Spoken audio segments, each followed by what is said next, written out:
Okay, good morning, everyone, and welcome to the Community and Protective Services Committee meeting. I'd like to call the meeting to order. If I can ask our committee coordinator, Mark, to first do roll call, please.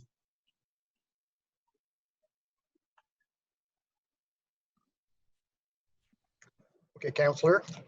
Yes. Councillor El Shantiri. Yes. Councillor Deans. Yeah. Conseiller Fleury. Ici. Councillor Luloff. Councillor McKenney. Present. Councillor Meehan. Here. Councillor Eglai. Here. Chair Suds. Here. You have quorum. Thank you. And just to note that Councillor Luloff did mention he might be running late as he had the South Nation Conservation Authority meeting this morning as well. So hopefully he'll be joining us shortly. Any declarations of interest from anyone? Okay, seeing none. Thank you everyone for joining us this morning. Of course, this meeting, as you know, is being held remotely through Zoom, which is necessary in these times of physical distancing to keep everyone safe during the pandemic. Please note if you do not need to participate in the meeting, which you can also watch it live stream at the Ottawa City Council YouTube channel. Reminder to participants to please keep your microphones muted until I call on you to speak. And then a reminder to remind yourself to turn back on your microphone when it is your turn to speak. I will provide each committee member with the opportunity to ask questions or comment on each item in the order in which they raise their hand using the raise your hand function within Zoom. Committee members will be called upon first, followed by any other members of council who have joined the meeting. A reminder, the raise your hand option is found at the bottom of the participants list. For attendees, you can find the raise hand button at the bottom of your Zoom window. For those calling in, you can press *9 to raise your hand as well. The committee coordinator and I will be watching for those cues throughout the meeting. The usual 5-minute speaking limit does apply. Members are also reminded to submit any motions, visual supports, or declarations of interest in writing to the coordinator at their earliest convenience. And although the deadlines have passed for residents to register to speak to this committee, residents may still make written submissions prior to council on September 23rd. If you have technical difficulties signing into the meeting, you can also contact the clerk's office at committees@ottawa.ca or by calling 613-580-2424 extension 28821. So as we get started on the agenda, just a few comments I wanted to share to get started. The first item that we have on the agenda is the update on the 2018 tornado and 2019 flood. And the Office of Emergency Management will present an overview of the city's responses and lessons learned for future emergency situations. I think it's safe to say that the city's emergency management team has been very busy in the last year, and I want to thank them for their dedication to our city. And I also wanted to just share a few successes that they've had. I think it's important that we recognize these and that we also celebrate these successes. The 2019 Emergency Management Program successfully received its second consecutive accreditation from the Emergency Management Accreditation Program, the EMAP. This is an independent nonprofit organization which fosters excellence and accountability in emergency management programs by establishing credible standards applied in a peer review assessment and accreditation process. So this accreditation is a significant achievement in the industry. And it also showcases that our city departments hold a high standard in their ability to respond to emergency events. So our city was commended for the work accomplished to achieve compliance with these industry standards. Also in 2008, staff in the Office of Emergency Management were also awarded the Canadian Association of Chiefs of Police Motorola Awards of Excellence in Emergency Preparedness for their emergency response exercise. So it was awarded for the Ottawa Emergency Management Program, Ottawa 2017 C3 exercise. Again, I think it's important to recognize this success and this level of dedication. And a thank you to all of the teams involved in emergency management. And your dedication to our city does not go unnoticed. On the agenda as well today, we have the Ottawa Fire Services report, annual report. And I know Chief Ayette is here to answer any questions that you might have. As the report details, call volumes have remained constant and residents are being responded to within industry best practices and council mandated timelines. Ottawa Fire Services, under the leadership of Chief Ayette, had a busy year in 2019. They implemented a memorandum of understanding with the province and the Office of the Fire Marshal and Emergency Management to provide enhanced urban search and rescue program. They received re-accreditation with the Commission on Fire Accreditation International. And they also, of course, provided emergency support during the spring floods, the bus collision at Westboro Station, and restaurant fire in the Byward Market, to highlight a few. So thank you to both our career and our volunteer firefighters for the incredibly important work that you continue to do to keep our city safe. Also today we have Crime Prevention Ottawa with us, and I see Councillor Dean has joined us now as well. Great to see you, Diane, and we're happy to have you back at committee. We do have their report, and I'm certainly excited to hear the important work that Crime Prevention Ottawa has been doing. I do want to turn my attention now briefly to item 3 on the agenda, which is the Ottawa Paramedic Service 2019 annual report. The report shows how Ottawa paramedics have spent more than 53,000 hours in offload delay. And these lost hours amount to a loss of 64 full-time equivalents, or approximately $7.7 million annually. As detailed in the report, the industry's best practice is to transfer over care of a patient to the hospital within 30 minutes at the 90th percentile. Last year, we saw some large delays, over 102 minutes at the Civic campus, 101 minutes at the General campus, 82 minutes at the Queensway Carleton Hospital, and 63 minutes at the Montfort Hospital. So these are obviously serious delays that we need to have addressed. Myself, the Mayor, Anthony DeMonte, and Chief Kelly have met again this week with Cameron Love, the CEO of the Ottawa Hospital, and have been asking for immediate action and a plan to be taken to address this issue.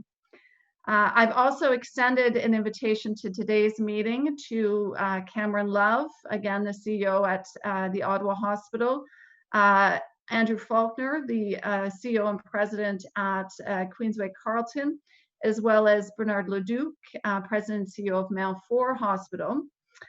Extended the invite to all 3 of them to join us today.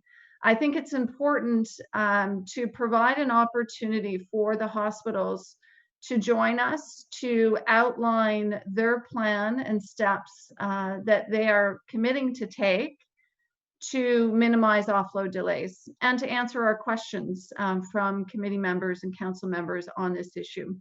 So unfortunately, they were not able to join us for today's committee meeting. However, they have committed to attending our next meeting on October 15th. And so because I believe this is an incredibly important opportunity and discussion for this committee, we do have a motion that Councillor Aglai has and will read out for us, a deferral motion to ask that this item be added to the next agenda on our October 15th meeting.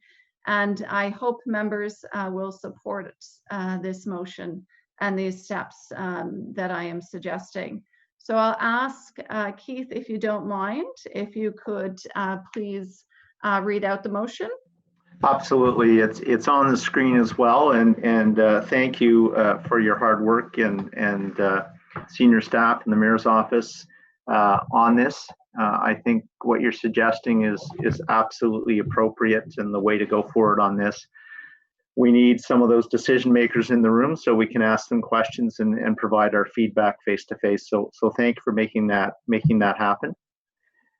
So the motion is, whereas the response to inquiry CPS 03-19 listed on the Community Protective Service Committee agenda of October 17, 2019, outlined in detail the many mitigation efforts done by Ottawa Paramedic Service to reduce the offload delays, and outlined 3 items local area hospitals believe would help alleviate offload delays. And whereas the Ottawa Paramedic Service 2019 annual report details concerning information about the challenges and complexities Ottawa paramedics are facing, including spending 53,663 hours in offload delay, amounting to a loss of 64 FTEs at an annual cost of approximately $7.7 million in 2019. And offload delays continue to increase in emergency departments in Ottawa. And whereas the provincial industry standard to transfer the care of a patient from paramedics to the emergency department is 30 minutes at the 90th percentile, in 2019, the performance results of Ottawa area hospitals were significantly greater at 102 plus minute delays at the Civic Campus, 101 plus minute delays at the General Campus, 82 plus minutes delays at the Queen's Carleton Hospital, and 63 plus minute delays at the Montfort Hospital. And whereas recognizing the serious issues outlined in the 2019 Ottawa Paramedic Service Report, the Chair of Community Protective Services Committee extended an invitation to Cameron Love, President and CEO of the Ottawa Hospital, Andrew Faulkner, President and CEO of the Queen's Carleton Hospital, and Bernard Leduc, President and CEO of Montfort Hospital, to attend the Community Protective Services Committee meeting and provide important additional information to the Ottawa Paramedic Service annual report. And whereas local area hospitals recognize their key contributions they can make to reduce offload delays in our city, and have all agreed to attend. That's a slight typo. We have to add a D to agree there, Mark. Have all agreed to attend the next Community and Protective Services Committee on October 15, 2020, and will provide members of committee a detailed update on the progress made on this serious issue. Thanks, Mark.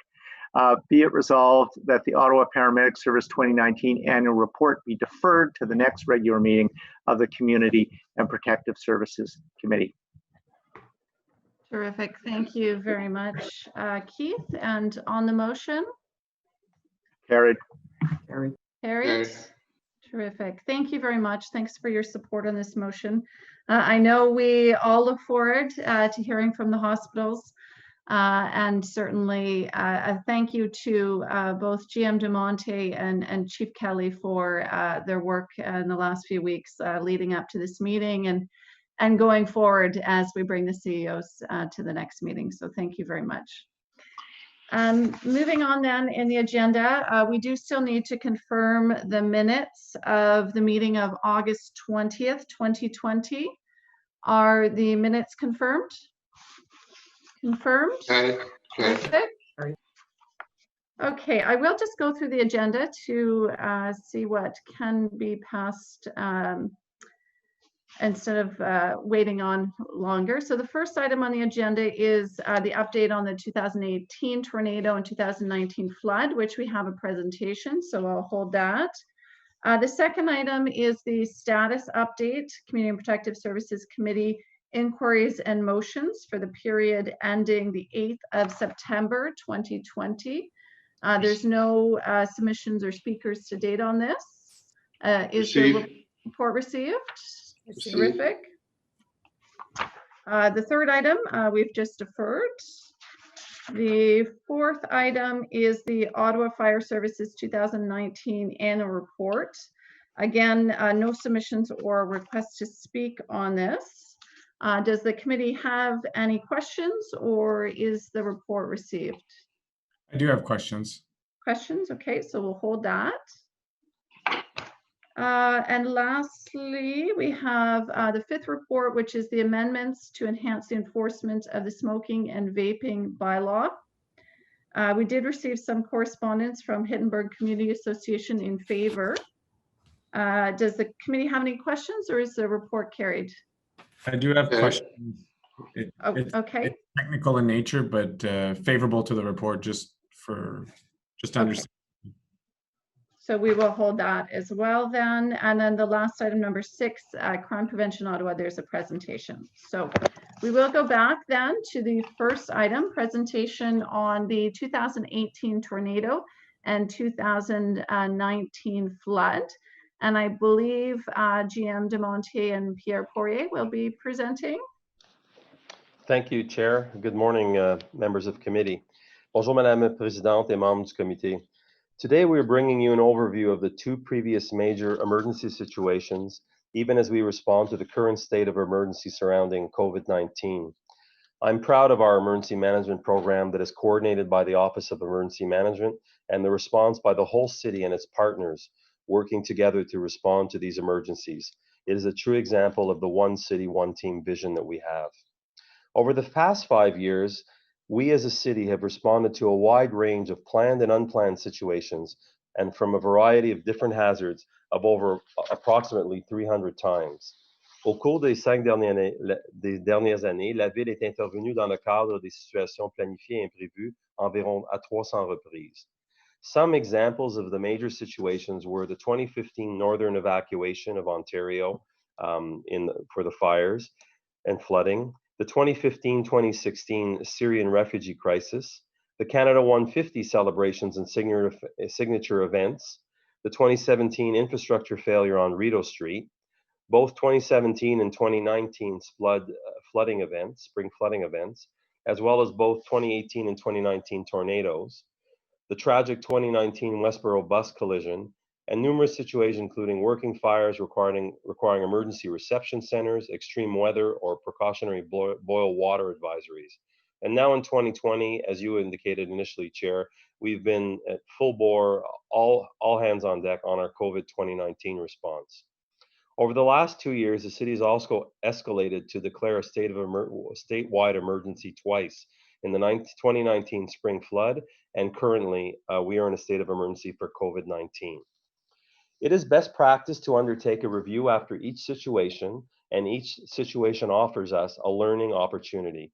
And as a city, we are striving for continuous improvement and quality assurance, and learning from previous events is always something that we look at. Il est recommandé de procéder à un examen après chaque situation. Chaque situation offre des possibilités d'apprentissage. En tant que ville, nous nous efforçons à améliorer continuellement. An after action report is a tool that we used for the 2018 tornado and for the 2019 flood. We hired an external consultant, Calian, to do our after action reviews. This presentation is based on their findings and impressions of the city's emergency response to those 2 events. We have already implemented many of the best practices from previous situations, and since the end of 2018, the Office of Emergency Management has focused on increasing training and capacity building through courses where participants include both city staff and external organizations and partners. Between January 1st and March 10th of this year, our staff trained 160 participants in 9 sessions of emergency management courses, providing practical training opportunities so staff can effectively carry out their emergency management roles and ensuring sustainment for prolonged operations. Since 2018, 1,325 participants have been trained in these techniques. We have launched our virtual emergency operations center, which has been successful through the use of technology and the effort of all staff involved. We continue to implement the incident management system in all our decision centers. We have also continued to use the council liaison, which has proven to be very effective in previous situations, as a lesson learned and have continued to add other liaison positions such as Ottawa Public Health Liaison and Champlain Health Regional Incident Command Liaison, which enhances our Emergency Operations Center. As of March 11, 2020, virtual emergency management training is being provided in order to continue capacity building, and 205 participants attended 17 training sessions for various roles in the Emergency Operations Center, including our control group, duty officers, and scribes, among others. By continuing to train staff and extending this extended emergency draws on our resources, we are able to add to the roster and ensure continuity of service delivery. We are also use feedback from various partners to ensure the continuous improvement. In fact, during this state of emergency, we have already done midpoint review in order to improve as we move through the event. Je vais maintenant céder la parole à Pierre Poirier, directeur du service de sécurité et de gestion des mesures d'urgence, qui va passer la revue d'examen post-événement de la tornade 2018 et des inondations 2019. I now turn over the presentation to Pierre Poirier, Manager of Security Emergency Management, to go through the post-event review for 2018 tornado and 2019 flood. Thank you very much.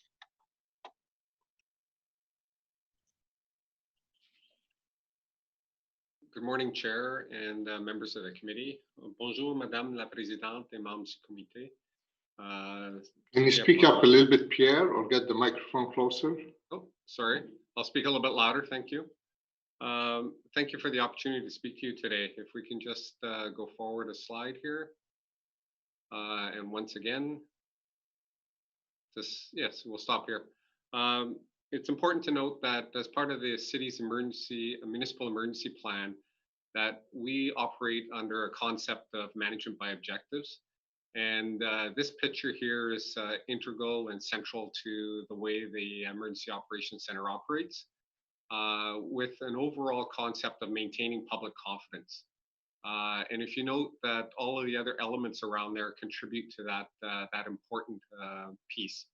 And really the idea, as much in the events I'm going to talk about, but also in COVID-19, have really been about maintaining public confidence through taking care of all of these other elements. The first item I'm going to talk about today is the tornado. If we go to the next slide. Au sujet des tornades, il y a eu 60 maisons détruites, plus de 500 maisons endommagées, plus de 190 abonnés privés d'électricité, 6 blessures graves, aucun décès et 25 jours d'activité du Centre des opérations d'urgence. It was an incredible event. It was something unseen in our community previously. And if we move to the next slide, I'll just talk about the timeline and what happened in the order of which it happened. It was it was a Friday afternoon, I remember well, and we received a tornado warning, and immediately after the warning was the first touchdown. And the strength of the tornado was significant when it hit Dunrobin. It was an EF3. By 6 o'clock that day, the city's Emergency Operations Center was already operating, and a second tornado had touched down in Arlington Woods and had gone along from west to east along the south end of the city, from Arlington Woods, Craig Henry, through to Greenboro, with significant damage. The city was notified of all of the touchdowns, and at that moment as well, we noted the damage to the transformer off of Maryville and the impact that had. So not only did we have a tornado and the effects of the tornado, which is multiple tornadoes, but we also had 170,000 people lose power, which was significant. Over the next 2 days, Hydro Ottawa was tasked with bringing back power, but there was an important piece that there were a number of people without power across the city, and we coordinated over 3,000 visits, wellness visits of individuals across the city, not just in the areas directly affected, but across the city. And we know it in Britannia, in Bay Ward, there were a number of individuals who we checked on because there was no power for their elevators. And it was a significant event because this is an event that affected numerous parts of the city, but the city as a whole. And then over the next several days, power did come back slowly, and our service transitioned to removing debris, having information centers, and it was a while later that we actually were able to discontinue the event, and that was in mid-October. So you can see the timeline in terms of this being a significant event for the City of Ottawa. Next slide.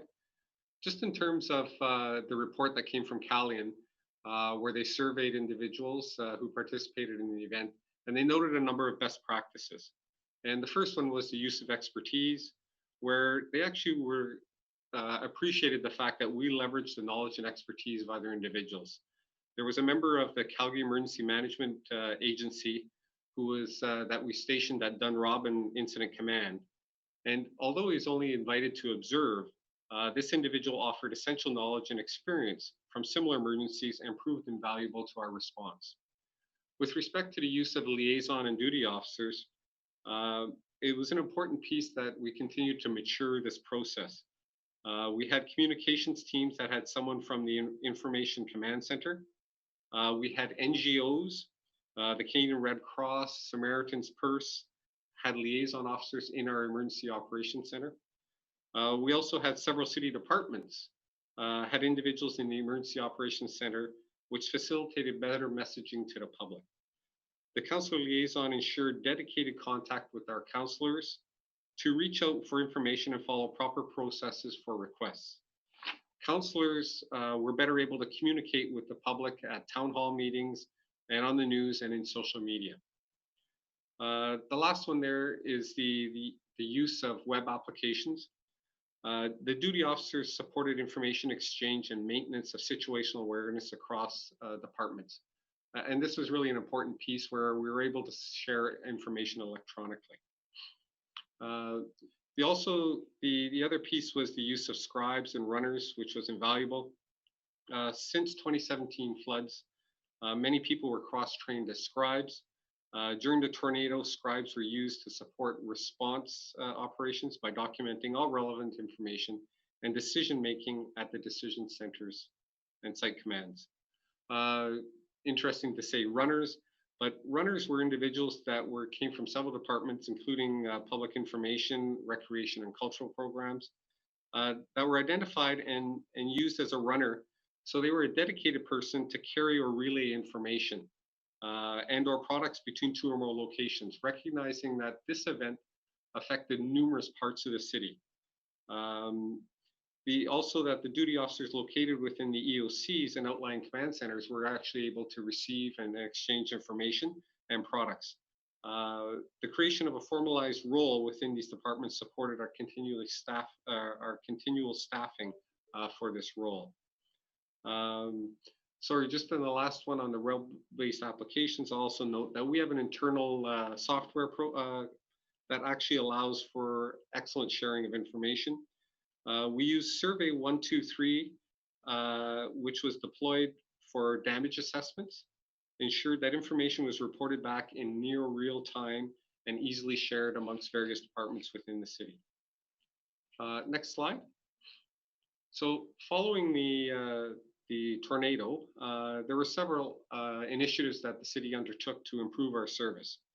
And one was that we formalized the liaison officer position in a very important piece where we leveraged the councillor liaison officer to ensure that there was a dedicated contact with councillors to reach out for information and proper processes for requests through to the appropriate channels. And the concept here is that councillors were given essentially a 1-800 number 24/7 to be able to contact somebody who would actually find information for them so that they could communicate with their communities. Improving our community engagement, the city recognized that many of the affected individuals were without power and information that was not available through web-based applications.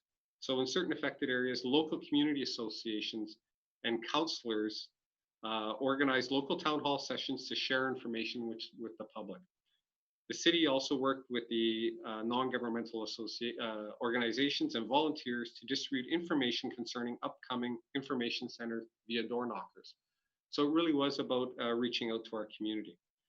Another piece was the early engagement of senior management. senior managers support, and we're really committed to the one city, one team, and to ensure that all departments understood the impacts to the city and the resources to maintain public confidence. With respect to the development of a strategy to increase our operational sustainability, we really did look at how we could maintain the staffing for the organization. And that leads into the next one, was with respect to rostering and scheduling. We did improve the rostering to ensure that we had people almost on a 24/7 basis, but we also included an overlap to ensure that people were able to transmit information.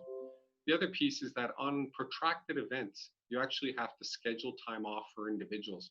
And that really was an important piece as we learned through different events. We also formalized the registration process, where we've been fortunate with the outpouring of support from our community to volunteer to assist impacted residents. Improvements continue to be made to ensure that an easy and organized registration process, including the use of signage at the locations for walk-ups and coordination with larger organized groups. In addition, the support from the Ottawa Volunteer Search and Rescue, Sauvetage Bénévole Ottawa, to manage volunteers was incredibly invaluable to the management of this event. And then the last one was provided additional staff training. Is that the Office of Emergency Management and General Manager DeMonte also noted that we focused on increasing our capacity to support the activities. So in each of the years 2018 and 2019, we've trained or provided training to over 500 individuals in each of those years. So very important. Next slide. So, les inondations de 2019, il y a eu plus de 1,5 million de sacs de sable déployés. Il y a eu 15 000 bénévoles, 2200 maisons touchées, 42 km² du territoire d'Ottawa inondé. On était pour 49 jours en état d'urgence et 60 jours d'activité du centre des opérations d'urgence. The 2019 flood, the preparation started early in the year. We actually had a task force in January and February that was operating. And just to give you an idea of the timeline on the next slide, this was, when you think of it, it was a slow-moving disaster, but at different times it created a lot of stress because some of the information flows from government and from government agencies wasn't as good as it could have been, and we had to respond quickly at different times. We entered situational awareness where city services start to pay attention to all the activities in early April. We were in enhanced operations by April 18th, and we had already established command centers by the 19th and 20th. We activated operations where the senior leaders of the city were absolutely engaged, and all city departments were engaged on the 24th of April.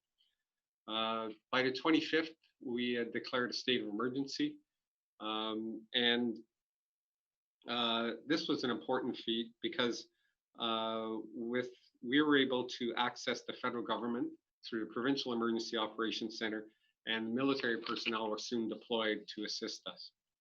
On April 26th, we set up community support centers at Constance Bay and Buckham's Bay, at the Pinecrest Recreational Center, and also at the Cumberland Heritage Museum. We also established a commodity distribution center at Fire Station 63 in Constance Bay to hand out drinking water and hand sanitizer. An interesting piece and quite devastating overall was that there were 2 peaks of the Ottawa River.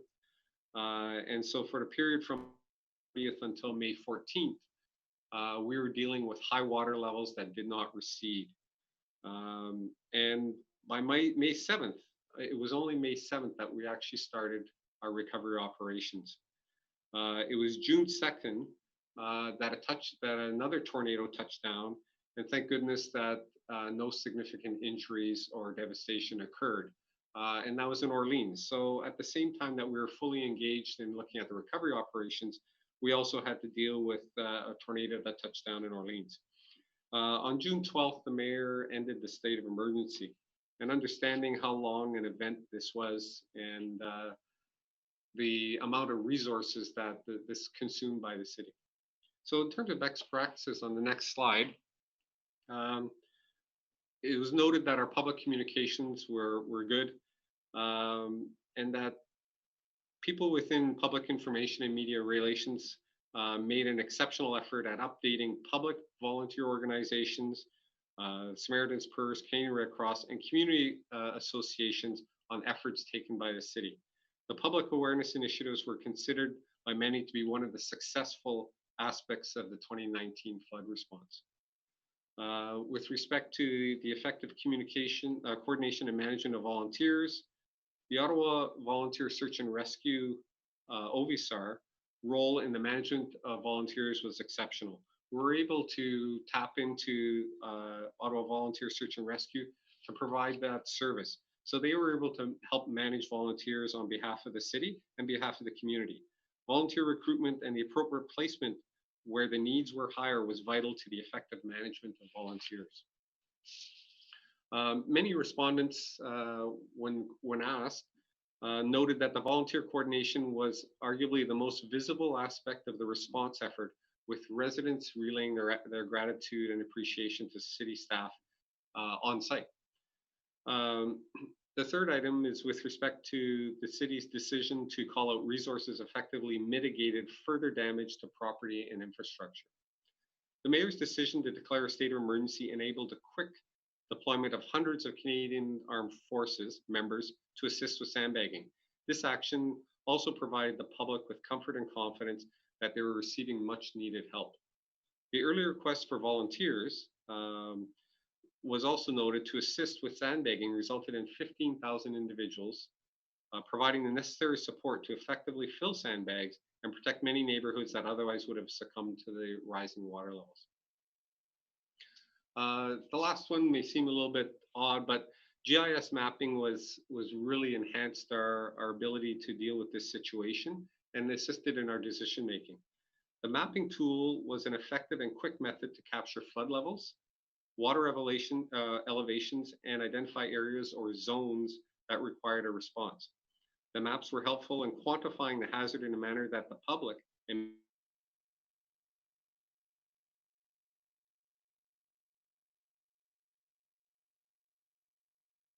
is aware of the risks and knows what is at stake.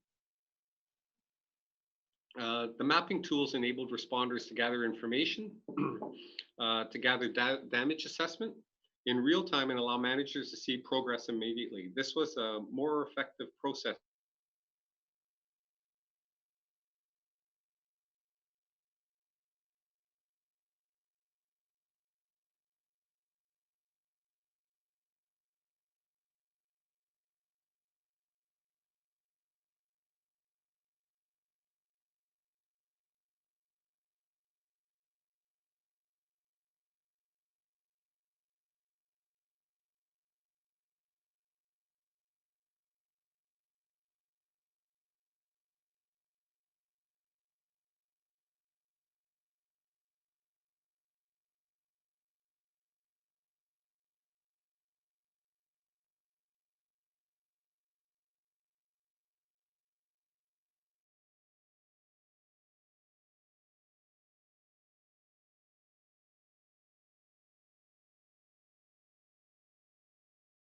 Issues.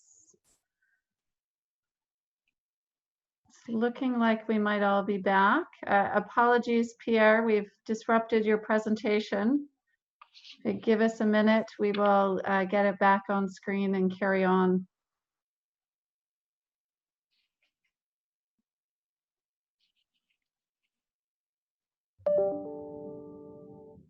There we are. Apologies, Pierre. All good. Just the next slide, please. We can move one forward. Oh, thank you. And with respect to improvements following the flood, there were a number of areas that we looked at, including increasing emergency management training programs. And as much as we've been always training annually. We recognize that with the number of events that have occurred, that really we needed more people within the city, as in city staff, with a good understanding of how we operate during a situation or a disaster such as the ones we've been through. So we continue to provide additional training, and even during COVID-19, I can relay to you that we've been continuing to provide training to support our activities. The next piece was to define the scribe role in the Emergency Operations Center. And this is actually, it's operational, but scribes are integral to are an integral part of our documentation unit. And the role continues to be invaluable to ensuring that our records are maintained and assist the Emergency Operations Center commander. And they also assist with the corporate decision centers within several departments within the city. We improved our shift transfer protocols. And this was also recognizing that we had to have a good transfer of information. And when they say end the day, it may be midday, where we transfer information from one EOC group or emergency operations group to another. So we've improved those protocols with providing for an overlap. We also enhanced the duty officer engagement. Duty officers are individuals within departments across the city who, in many senses, are the eyes and ears and report back on events within their service area or their department. And we've continued to recruit these individuals, but also to provide them training on what is important and when to engage with the corporate organization or the Office of Emergency Management. So our duty officers are an integral part of the emergency management program. Each department has emergency officers, and they are responsible for maintaining situational awareness within their department, being available on a 24/7 capacity, and also sharing information with the service area. So the information flow is up and back. So they may be providing information what's happening within their service area, but they're also able to provide information from the Emergency Operations Center back to their department. And the last two items are interesting because of the length of the event with respect to the flood. As much as we were in the response mode, we started to plan for the transition to recovery, but it wasn't like one ends and the other starts immediately, understanding that different areas of the city, the waters would recede a little bit earlier in the west than in the east. And so that we developed a transition guide. And the purpose of the guide was to describe how the transition would occur from response to recovery and to outline the end state when recovery operations are fully deployed. The last piece is that we actually had we also developed the recovery guide, which really set the framework and the resources to promote an effective and efficient recovery.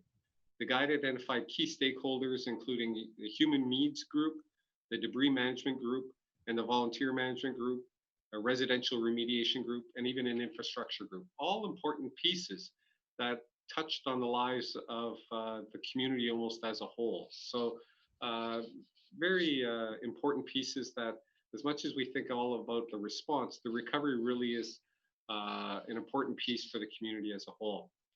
And on the last slide, I just wanted to pull out Callian, the individual who assisted with the after action report, and their comments. With respect to the 2018 tornado, the city's response was well conducted in accordance with existing plans, procedures, and protocols. And they were very supportive of the city, and their combined efforts of the city staff, NGOs, the private entities, and volunteers resulted in minimal economic and social losses while maintaining public confidence. And once again, I pull it back to the mantra that it is about maintaining public confidence. With respect to the 2019 flood, Callian's comment also was that we conducted a well-coordinated response and recovery to the flood. The level of dedication and commitment displayed by city staff was exceptional and greatly contributed to a high level of public confidence. So those are the two elements. There are two reports, and I'm prepared to take any questions. Thank you, Chair Suds. Thank you very much, Pierre. Great presentation, and great to be able to share that and to learn a bit more about the successes throughout both of those events. Are there any questions from the committee? We put the raised hand. We use the raised hand, so. Thank you for the reminder, Councillor El-Shantiri. Okay, so I apologize. I'm not sure who was first, but I see Keith, Councillor Eglai. Well, I don't know who was first, but I know for certain that that Teresa had her hand up before I did, because I saw her hand up when I put my hand up. So I'm quite willing to let Teresa go first. Okay, and typically I would go to committee members first, but you're being generous, so I will go to Councillor Kavanaugh. Thank you very much, Councillor Eglai. I was waiting to see if anyone from the committee put their hands up as well, and I thought I saw Eli as well, but that's fine. Thank you. Well, I just want to give a thank you to the staff on the work that was done, particularly in the flood of 2019. We were on the front lines. As you know, I don't live too far from it, so it was watching it every single day and not knowing what was going to happen. But I think the big thing that we learned between 2017 and 2019 is how to move fast and what to do and where to go. And even throughout 2019, I found we learned a lot as we went in terms of just how to get going. But one of the things that I found particularly great was just having those contacts and that called to me as a counselor who's there on the ground, and to for me to be able to call someone 24/7 pretty much while things were going in the absolute high points, and I really mean high points in terms of the water, to report and talk and bring staff in when needed. The amazing thing was the volunteers was like just seeing so many people out. The numbers are not exaggerated. Everybody came out, and I wish I could scoop up that energy and keep it, because there's so many times you would think, wouldn't it be great if I had all those people back for something? But anyway, I just wanted to say thanks to the team for the great work. I think we learned a lot, and I appreciate that we learned to be better in terms of getting volunteers in and how to set them up. I think that was a lesson learned. I don't know if you want to comment on that, but in terms of people just walking up and trying to help, but we needed to register them. Like there was a process, and it was just, frankly, it kind of went out the window when people just showed up and, they grabbed sandbags and made a line. But I just want to ask you about the lesson learned on organizing volunteers. Chair Suds, thank you for the question, Councillor Kavanaugh. The volunteers is an issue that, and quite honestly, years ago we struggled with, and as you mentioned, that we've learned along the way. And the number of volunteers, there are a couple of facets to it. One is the call out, which really was fantastic, and the councillors, in terms of your networks, really contributed to recruiting those individuals. The second piece is the registration process and ensuring the safety of those individuals. And an important piece that we've noted was the Ottawa Volunteer Search and Rescue, that they became almost an on-site management group of volunteers, which was, and part of their role, which they did a fantastic job, was to actually help us manage the volunteers that would show up. And they also had a strong commitment to the safety of those individuals, and were able also to manage their work level. So we've learned over the last several years, and the Ottawa Volunteer Search and Rescue is absolutely a wonderful partner. Not just them, but other groups in terms of NGOs or non-governmental organizations that have helped us. But the volunteer piece really is key as a community for us to do well. When you think of the labor of 15,000 people, that really was fantastic in terms of us taking care of our community. Thank you. Thank you, Pierre. One of the situations we came across, and this is going to the tornado. I was not hit. Our area was not hit by the tornado except for the outage, not like Councillor Eglei's area at all. But the outage was serious in terms of apartment buildings, and you mentioned it, and the fact that you've got these 20-story buildings with no generators, and that's been a frustration for me of how to deal with it. I've seemed to have gone in circles of how we can make a building have a generator when people are stranded on top floors and have no water, because people don't realize it's not just no electricity, but they can't flush a toilet. They can't.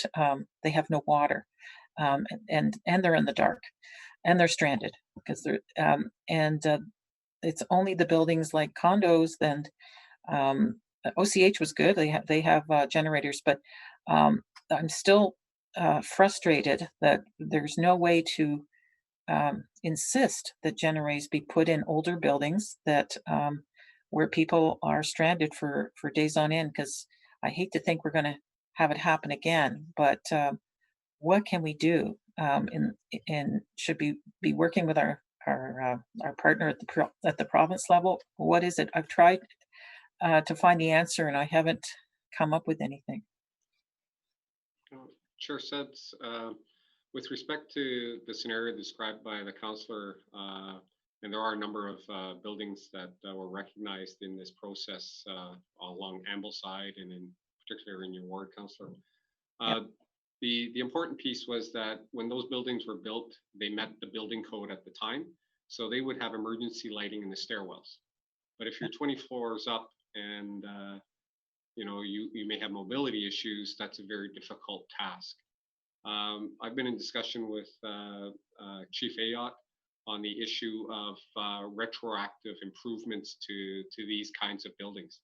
And now I'm outside of my expertise, but it absolutely is something that has to go back to the building code and to the fire service in terms of understanding, not as a duty for them, but understanding the building code and what would be applied to the building code to require something like generators to maintain elevator service during a power failure.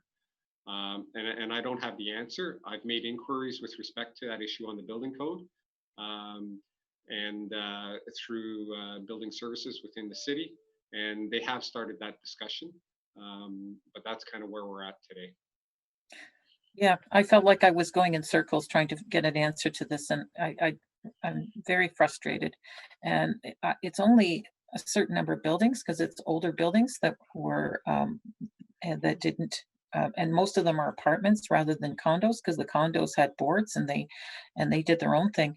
But it's the looks on people's faces when I went to see them. This was during the campaign, so I'm knocking on doors, was terror. And we know as a city that we're putting in backup generators for our sewage pumping stations, so we know how important it is. I know that those projects are going on across my ward, but I feel that we need still to do something on that. And whatever we can do as a city, I'd be willing to move a motion or whatever, but I think we still have to fix that, because it still haunts me that people would be in tall buildings like that without power. Anyway, we've done so many good things as a city, but I think that would be a really good legacy if we could fix that. So let me know what I can do, and I'll be there. Thank you. Terrific. Thank you, Councillor Kavanaugh. Next, Vice Chair Egley. Thank you, Madam Chair. So first of all, thank you for all the work that your team has done over the last few years. Rather, it hasn't been a kind time for the city of Ottawa. Lots of things going on. Lots of need for emergency response. You showed a slide. It was early on in your deck, I think, Pierre. Sort of a timeline. Tornado hit, and then blah blah blah. This happened, that happened. One thing I didn't see in that was response time, though. I didn't see when the city responded to the first touchdown of the tornado and to the second touchdown of the tornado and so on. Can you help with that a little bit? Give some clarity to that. With respect to the items there, I just have pulled up the slide again. Sorry, I don't remember the number of the slide, but it was your timeline.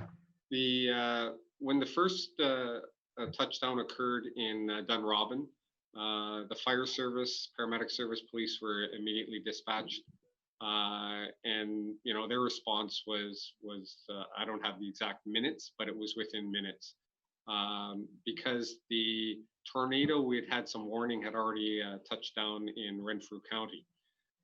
So services were already essentially en route to those areas. And I think what you're pointing to with respect to the second tornado is that the second tornado, and I don't say was unexpected, it just wasn't understood initially in terms of the communication flow that this second tornado had touched down just before somewhere between around 5:30, 6 o'clock. And the city was engaged in enhanced operations, and the response to the second tornado, it wasn't that it was delayed. Services were all responding, particularly the fire, police, paramedics were all responding. The delay was that there was the transmission of information to the Emergency Operations Center, understanding the gravity and the extent of what had happened at that time. So there was an interesting piece there, is that we were focused initially on this event in Dunrobin, and then this second event that cut a swath across the south end of the city there. It wasn't that there was a delayed emergency response. There was a delayed integration of all of the information pieces that we needed to understand the severity and the gravity of the situation.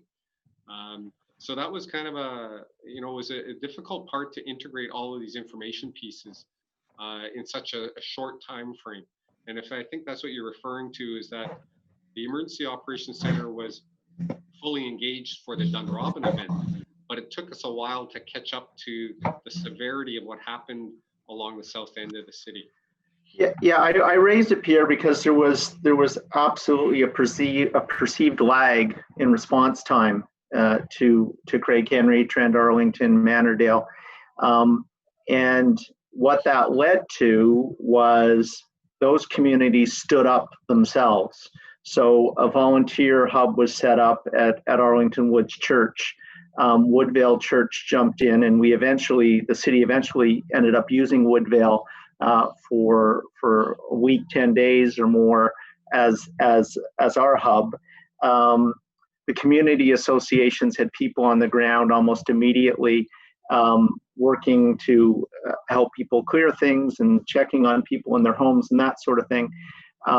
So where I'm going with this is, and I didn't necessarily see it in the report. I wanted to see more that we understood or learned that those organizations on the ground, like churches, like community associations, the important role, because what I think you would agree, what we had certainly in the Trent Arlington area initially was a bit of friction when the city did come in and say we're gonna fix this, and the existing organizations, the community associations, the churches said, well, we have a volunteer center, we have a list of people, we're sending people out, we've got a handle on this, we'd like to work with you, not necessarily be replaced by you. And we eventually got there, but there was a couple of days where it was quite uneven in terms of getting to that space.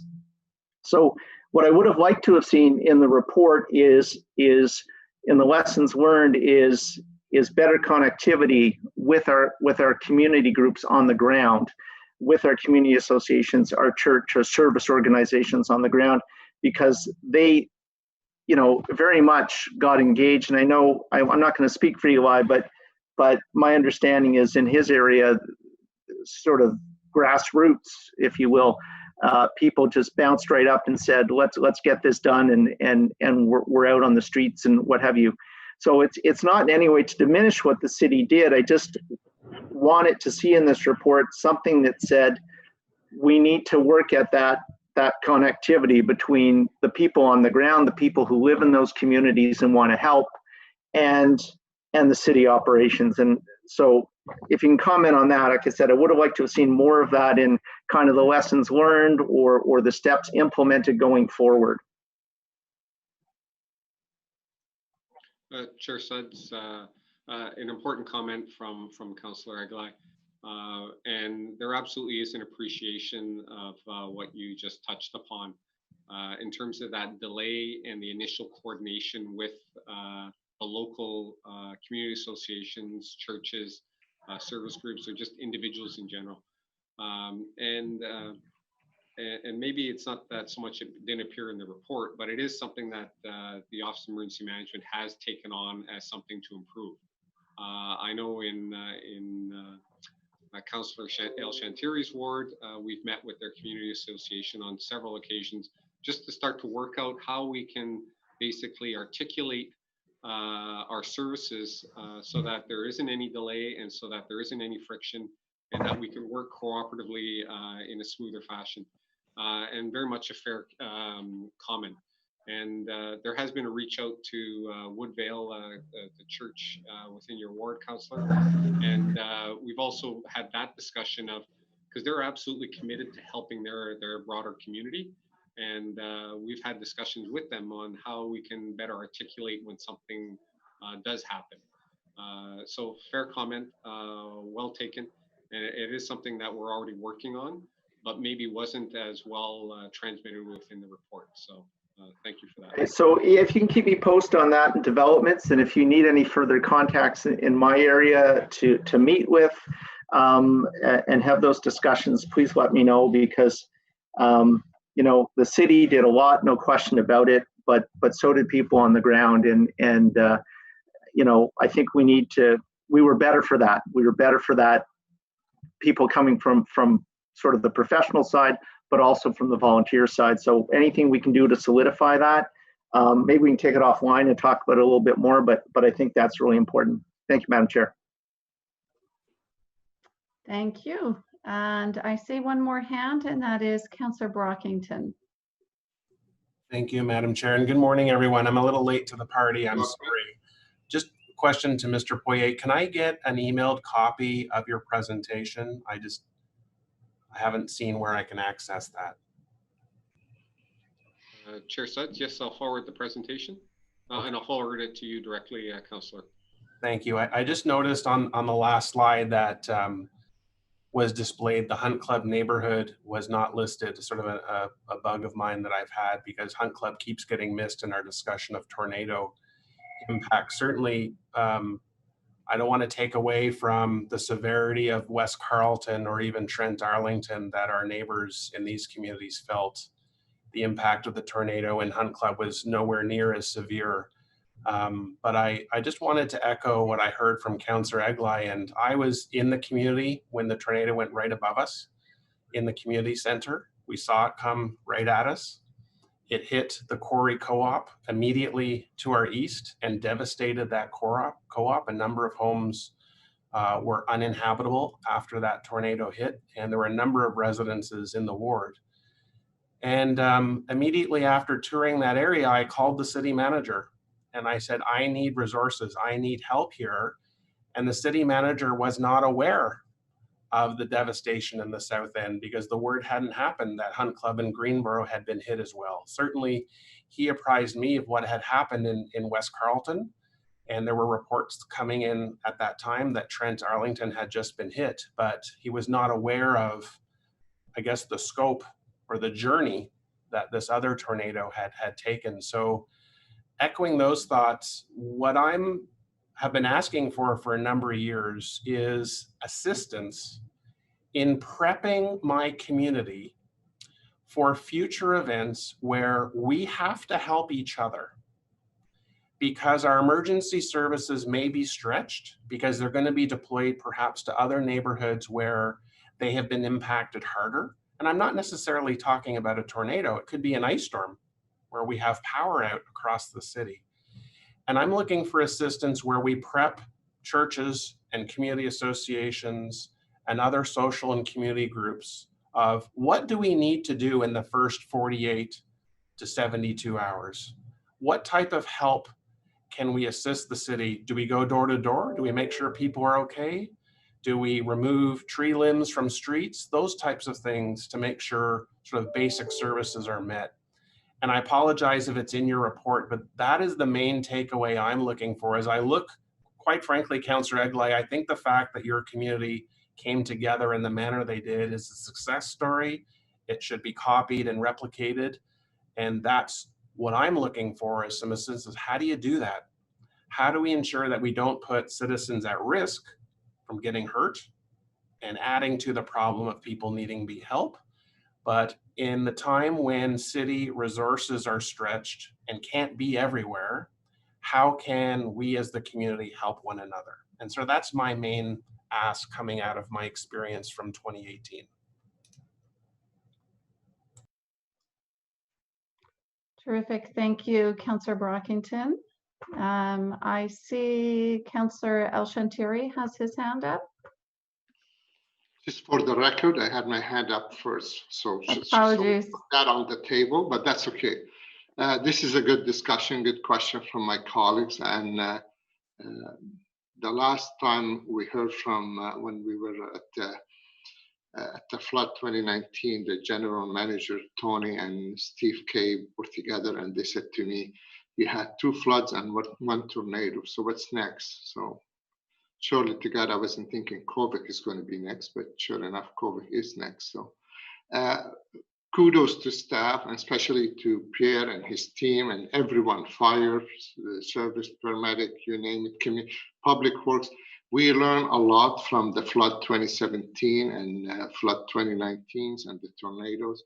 And just want to caution my colleagues when they focus sometimes on the community. We cannot do whatever we are doing without our community, but the city need to be present. The city need to lead, because we've seen it happen sometimes in the absence of city availability. Some leadership take place on the ground, and not necessarily sometimes they are trained or they are available or able to do what the city can do. So yes, I participate in the report 2017 in the tornadoes aftermath. We met with the community. I think some of this work has to be done most of the time before any event. And I think that's what happened when we work with Pierre and other, we established that dialogue. So everyone knows what their job is, but the city, I would ask and I insist, they should be leading in those areas, not to be left to the community volunteers to take over, because again, it's not everyone trained to be in those situations.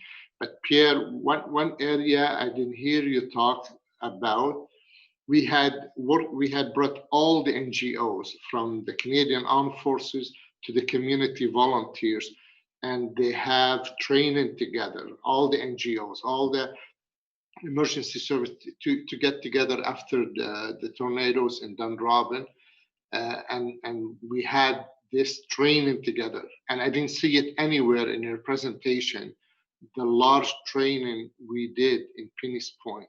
And that was so important for everyone to identify. And that's when those people identify community could be great asset, but we had to manage the community's volunteer. So what's your thought about this? Why it's not in the report? Councillor Callian managed the report, and it's probably an oversight that I didn't insert that piece into it. And I recognize very much the importance of the linkages to the community, and also this. And when I say articulation of as the community responds, your point that the city still has to lead is very important. But that really is a nuanced event that communities have a real sense of ownership of where they live and their neighborhood. And by the same token, the city has a lot of the, I guess, competencies that are required to deal with these, like especially with respect to safety when you're dealing with hydro or downed trees. So that's really something that we've learned in terms of the discussions within your community with the West Carleton Disaster Relief, that when we're not in an event, that we have to spend time with the communities. So in the Council Organized Ward, it's been with the Woodvale, and we've done it in other wards across the city where there's been a reach out from that group to say, we would like to have a 72-hour plan. Can you help us? And that's been part of our initiative to assist the communities. So I know there's probably hundreds of community associations and church groups that we could help. We've been providing assistance on when they've done the reach out, we've provided the service back to them or assisted them. So thanks for the inquiry. And I appreciate the fact that we didn't incorporate the importance of us training together with the community to understand how important our linkages are. Thank you for that. Thanks, Chair. Thank you, Pierre. And I think it's very important, Pierre, to be prepared. If you notice it in early spring this year, we were prepared. We worked with our colleagues in the area where flood might appear, and staff took a leadership in those areas. So my fear is, and I think Councillor Egra went through this as well, when we are not available or we are busy in other area, we saw the community rise to the challenge, but the problem is health and safety, they're not trained. The community is a great asset for information. They know where things are and all, they can help quite a bit, but they're not trained to go deal with power line or gas line or those. So what I would, my advice to all of us as a councillors, we should have those meetings between the community association, the church, whoever active in your community, and bring them like we did in West Carleton and have a role to play. This is your role, this is our role, and let's work together. But you still have to, you can't go to a battlefield without a leader. The city has to be the leader in all those occasions. And that's what I like to insist on training. I know we travel a lot, and every time we travel, they show us how to put the life jacket. Surely to God, you hope you don't have to use it, but I can tell you, the day you're going to put that life jacket in the airplane when 200 people pushing and screaming is different than when you are just showing it for example. So training and more training and more training is needed, not just for the community, but also for our staff. I mean, before 2017, we didn't even have a voice as a councillor who to call and what to call. Like we heard from Councillor Brockington, he has to call the city manager. Really? Like that, I mean, the liaison now, they're doing a great job and we learn from that. But I just want you to know the focus on training, and for us as a councillor to provide the funding for training is very important. And I hope we don't lose sight of that. Just because 1 year we didn't have a flood, it doesn't mean we should throw all the sandbags in the river and hopefully it doesn't going to happen again, because we heard from other, it's going to happen again. It's just a matter of when. So again, I like to emphasize on the training was happening in Pennis Point, where we saw almost 30 NGOs and governmental working together and establish that dialogue we all benefit from. Thank you, Madam Chair. Thank you very much, Councillor El-Shantiri. I see now a few more hands. So Councillor Meehan is next, followed by Councillor Deans. Thank you, Chair. I will be brief, and I will just say that Pierre and his team, I think, have done a great job. And in following up on what Councillor El-Shantiri is saying, following the 2018 tornado, Riverside South was, I just like to say, it was a community that said, well, we can't wait. If we have an event like this, God forbid, we have to be ready. So to Riley's point too, the community association worked, and you'll find it's extremely interesting how many people with very particular expertise live in your community. And we came together and devised an emergency response plan for that community, and Pierre and his team are included in that. and have been wonderful to, I think we're integrated. We have not had to use that yet, and I hope that we don't. But our plan is in place, and I'm working on one for Findlay Creek and for Barrhaven East as well. But I think it's an essential plan, and that way you know exactly who's going to lead in your community and how it's going to coordinate with the city. It's not that difficult. It just means you just have to get together and refresh it every now and again so that everybody knows what page they're on. So I'll just say thank you, Pierre, for welcoming us in that plan, and we hope we don't have to use it, but it's there. Thanks. Thank you very much, Councillor Meehan.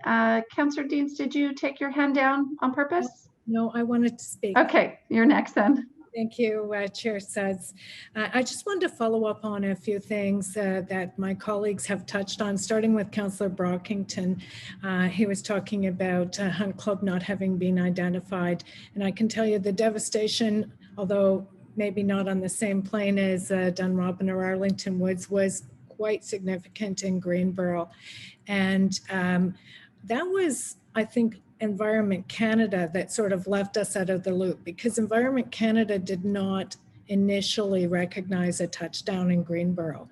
And so like Councillor Brockington, I was on the phone to the city manager saying, like, we've got widespread devastation out here, need some help. And I know the resources were in other places that have been recognized as having a tornado touchdown by Environment Canada.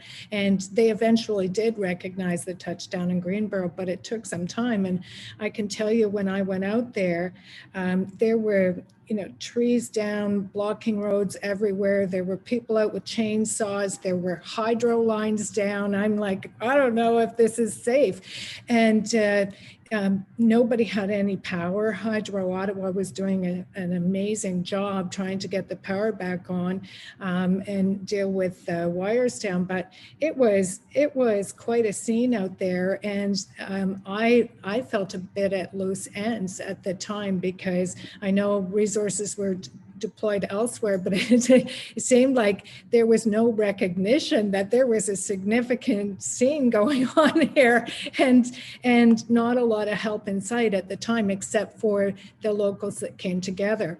And I guess as a member of council at the time, I remember thinking, I wish I had like a hands guide or something to tell me what it is that I need to do, like with a list of phone numbers with city staff that I could contact, or a how-to guide or something that would provide some guidance. Some members of council were organizing meals.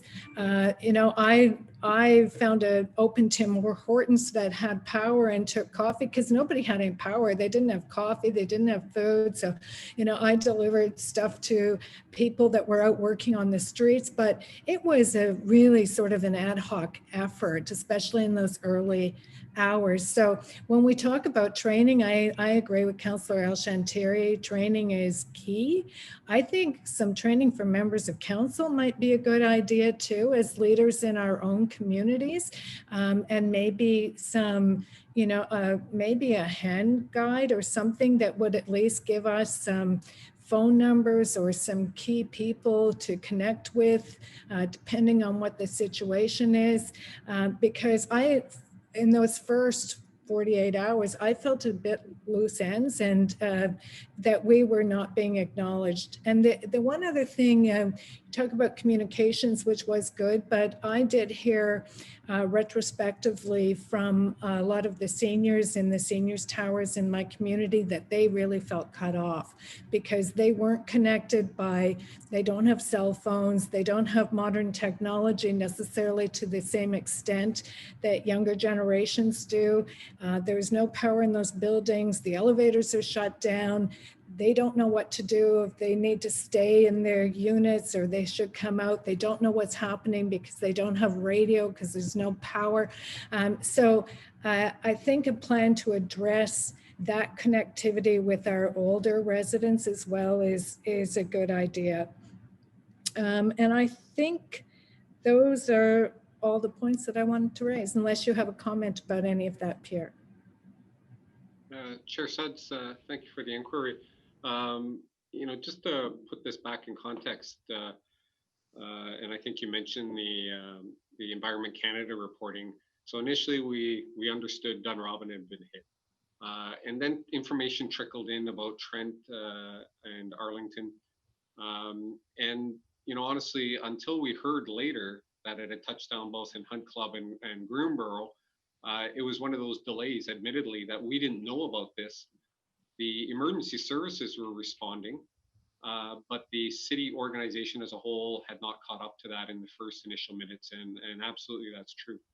And when you mention the size and scope of this, when 170,000 people lost their power, the whole community of Barrhaven had no traffic lights as well, and everything had ground to a halt. And it was interesting to see how the size and scope extended from Barrhaven all the way up through Bay Ward, all the way east to Greenborough in your ward, Councillor.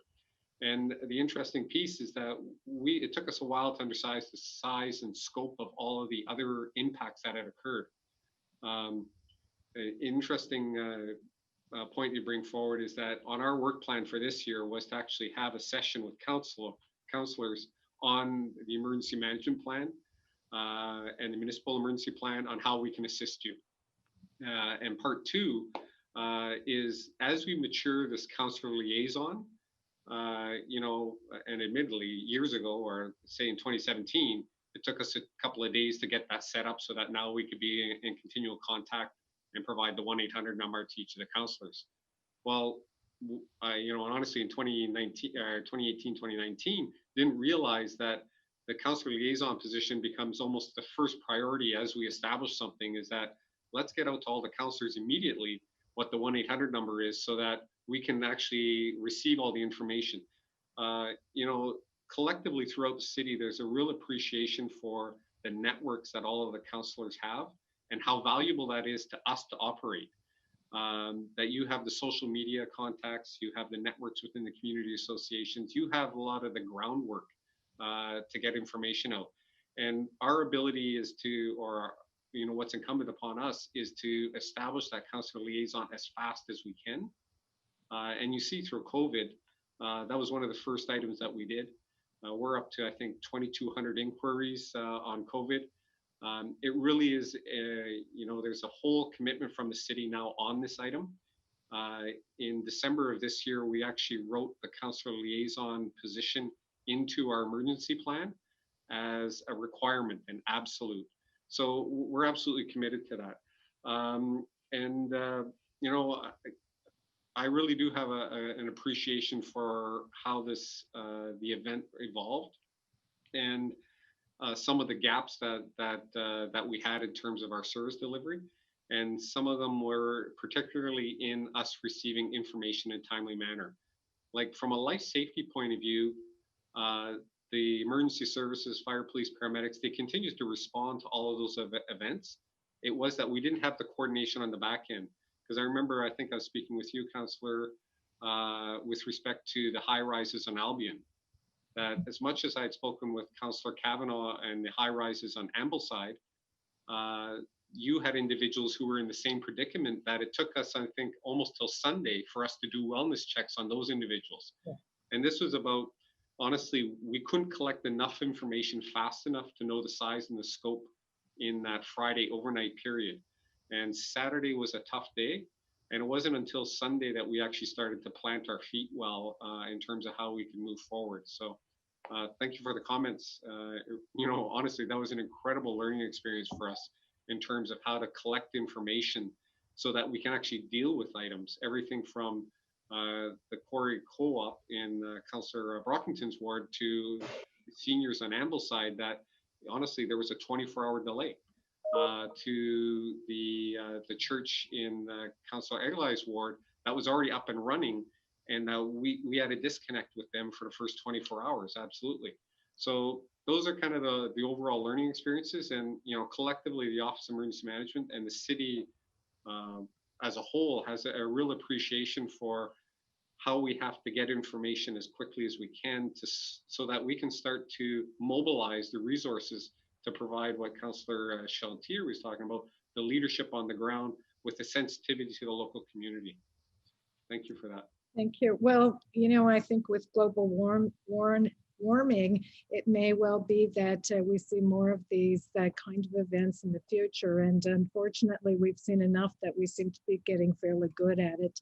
Although there are lessons learned, I just wanted to leave you with a thank you, because I know the residents, even though we were a little bit late in the response in Greenboro from a city perspective, I think because Environment Canada didn't acknowledge that the touchdown had happened there. I really do think that my residents appreciated the work of the city and how quickly the city responded in many respects. The cleanup was amazing. They put stuff out at the curb and the city took it away. And the residents really did appreciate a lot of the help and support that they received from the city. So thank you for your efforts and your ongoing efforts to ensure that the next time will be an even better response. Thank you, Chair Sutz. Thank you, Councillor Deans. I see two more hands, so I'm going to go to Councillor Luloff, and then we'll go back to Vice Chair Egley. Thank you, Madam Chair. While I share some of the same concerns as my colleagues, I would like to thank Mr. Poirier, his team, Jim Lethbridge, Michael Beers, and everybody that worked with us in Orleans on the tornado last year. I felt very well supported. And of course, I'd like to ensure that, through our lessons learned exercise, that my other council colleagues feel as supported as I did. But to echo Councillor Dean's comments about the cleanup efforts and the amount of information that was being passed and the frequency with which it was being passed, I was incredibly impressed. Within 24 hours, you had set up a remote command center that we were able to move around the ward to ensure that the residents that were affected had a place to come and report issues to and get information. We dropped everything, obviously, and spent our entire long days on the ground coordinating with staff and with residents. I was incredibly impressed with how the city came together to help out my residents. So thank you for that. I know that we can always do better, but I know that we were incredibly well served, and I was very impressed with all the teams that were working together during both the tornado that year and the floods. It seems that this term of council has certainly been one for the books when it comes to emergencies with the pandemic, with the flooding, with the tornadoes. And I believe that your team, under the circumstances, has performed incredibly well. And while there's always room for improvement, I wanted to just take a quick moment to thank you for the great work that you've done over the course of the last 2 years. Thanks. Thank you, Councillor Luloff. And so now back to Vice Chair Egley. Thank you, Madam Chair. Just a quick comment, and then I'd like to give a direction to staff. First of all, I don't disagree with Councillor El-Shanturi that the city needs to take the lead, but there was a gap, and that gap, when there are gaps, they get filled. And then there was that took several days to work to a spot where everybody was comfortable with the working relationship. I also want to echo what Councillor Deans had to say. It would have been wonderful to have a guidebook. I woke up every morning and said, what do I do today? Check my emails, check the Twitter feed, saw who was in need, saw where the areas were, and managed on the fly, whether it was a meal for an area that didn't have homes or didn't have power, or it was organizing a town hall to talk about how you can get those trees removed from your front yard, because again, in Trent Darlington, there was such a loss of the forest and the trees. So in that vein, the direction I would like to give to staff is, and sorry, before I go there, and in reference to questions from Councillor El-Shanturi, it came apparent, Mr. Poirier, that you've been working on something you call the 72-hour plan with some of the groups in his area, and I think that sounds like an excellent idea. So becoming aware of it today, what I'd like to propose is twofold. One, that your group, if you will, or your department, provide a 72-hour plan template to members of council. And that's along the lines, I think, what Councillor Brockington was suggesting as well, a 72-hour template plan to members of council they can share with their community groups. And then if the community groups want to tailor it more, then they can reach out to you directly and set up some meetings, but give them a sense of what's expected of them and what they can do and what they should do in these circumstances. And then again, to follow up on Councillor Dean's, and it sounds like something you already had in the planning anyway, but COVID sort of, threw everything for a bit of a loop, is to provide training and or, and I think I prefer the and as opposed to the or, handbook to counselors to give us some sense of what's available in the city as resources, how we can quickly get a hold of the various people to get those things rolling, whether it be removing a tree, fixing the hydro, getting, helping to organize a meal, whatever it happens to be. If you could be directed to do both those things, and I can put that in writing, Chair, and I looked to you for a timeline. I was going to suggest by the end of first quarter 2021, which gives you a number of months to sort of put that together. So I look to you, Pierre, and possibly to you, Tony, to give me a sense about whether that's an unrealistic timeline. But to me, again, it would give you the fall and part of the winter to put that together and get that to us. Does that work?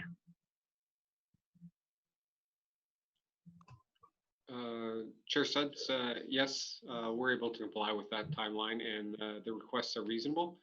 And absolutely, we'll take that on as directions. And I will get that. I'll send that in writing then, Chair, to Mark, hopefully before the end of the meeting, and so that can be part of the formal minutes of the meeting. So thank you for that. And one thing I would be remiss is a couple more thank yous as we get closer to the anniversary of the tornado, and certainly, as I said, kudos to the city staff at all levels that were there. But I think we have to acknowledge our local businesses that stood up and provided coffee, as in Councillor Dean's recollection of the events, or free food, or shelter. So the various small businesses and large businesses that came together in our communities, and a huge thank you from my community to the Salvation Army.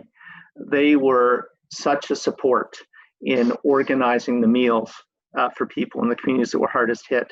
And again, to Councillor Dean's, you don't have a guidebook, so you don't flip it open in page 3 of the Councillor's guidebook, how to organize in a day a hot meal for 300 people.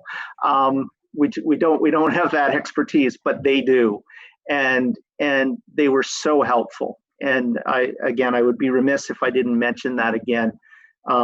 It was just couldn't have done it without them.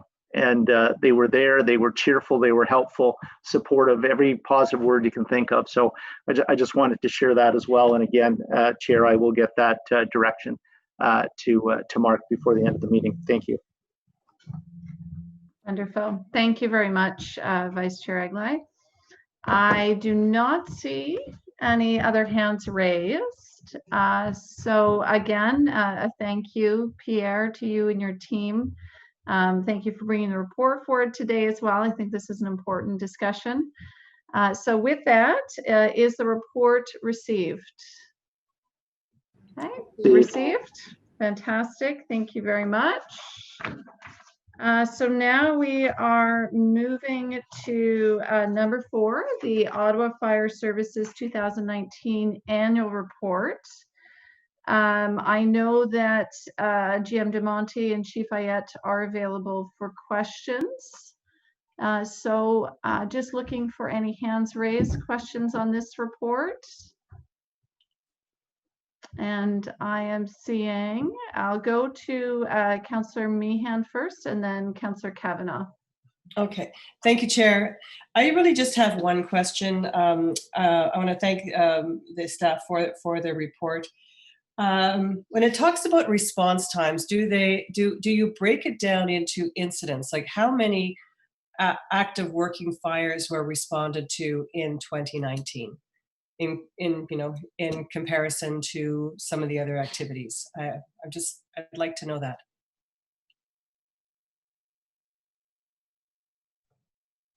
Thank you, Chair Suds. Yeah, happy to report that in document 1, the data document attached to the report, it does break it down into incident types. And so for 2019, we had 1,700 working fires. And then the chart also identifies other types of incidents that we've had. Thank you. I don't know how I missed that, but I'll take another look at it. Thanks so much. Thank you, Councillor Meehan. And next I'll go to Councillor Kavanaugh. Well, thank you very much, Chief Elliott, for the report. As you know, we've had a conversation recently, including Councillor Fleury and Councillor King, and that is about working on diversity and getting more women into the fire services.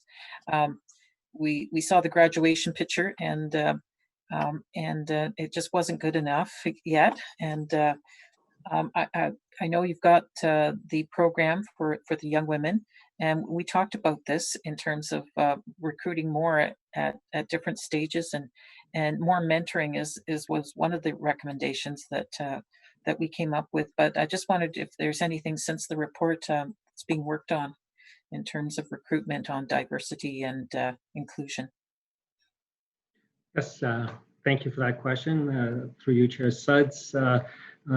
As we've indicated in our recent meeting, we need to engage groups such as the group that you had as the liaison for women and gender equity, and Councillor Ralston from the Anti-Racism and Ethnocultural Relations Initiative. And we need to start having more diverse people at the discussion table. It's two-pronged, really. It comes out to outreach. How do we attract people to come to our organization? It's not just an Ottawa fire problem, it's a fire service problem. We've done some incremental steps, and I think everyone would acknowledge that it hasn't moved fast enough, and we need to look at that and look at other options. The programs that we've used, we've increased our outreach. So, for example, out of the 2,000 applicants we had for the last go around, we had 20%, or not 20%, 10% that were women. And each of the last classes, we've had 10% that are women. 10% isn't the number we want to reach. It's got to be closer to market availability, and market availability for fire service, for women in the fire service, is 17%. So, but it's much better than the 3% we used to have.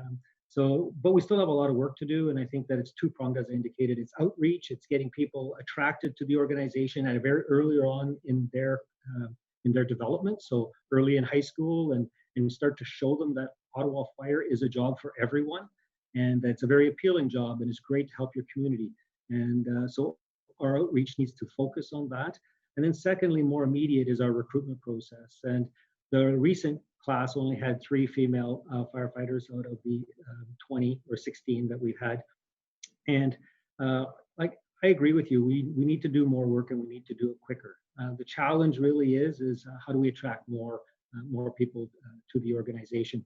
The auditor also identified that our recruitment process was inefficient and needed to be looked at. So we are currently in a review process, and we're very close to actually implementing a new recruitment process that will assist with having qualified people come to the table. So I know, Councillor Kavanaugh, you've indicated in the past that out of the 200, certainly several of them are qualified. Why don't we just pick the qualified people? And the challenge with that is that we don't know that they're qualified until they go through the entire process. Whereas the new process will allow us to identify qualified people through education and through competencies and testing prior to our interviews. So I think we're going to be in a better position, and I look forward to increasing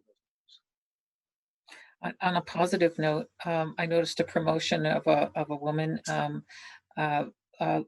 Louise Heinz Schmidt, who just got promoted to Chief of Safety, and she lives in my neighborhood, so I know of her. But that's great news, and I hope we can do more mentoring with the success stories that are out there, because there's I think there is opportunities, and I think we can get some great recruits, both in the diversity and on inclusion. Thank you very much.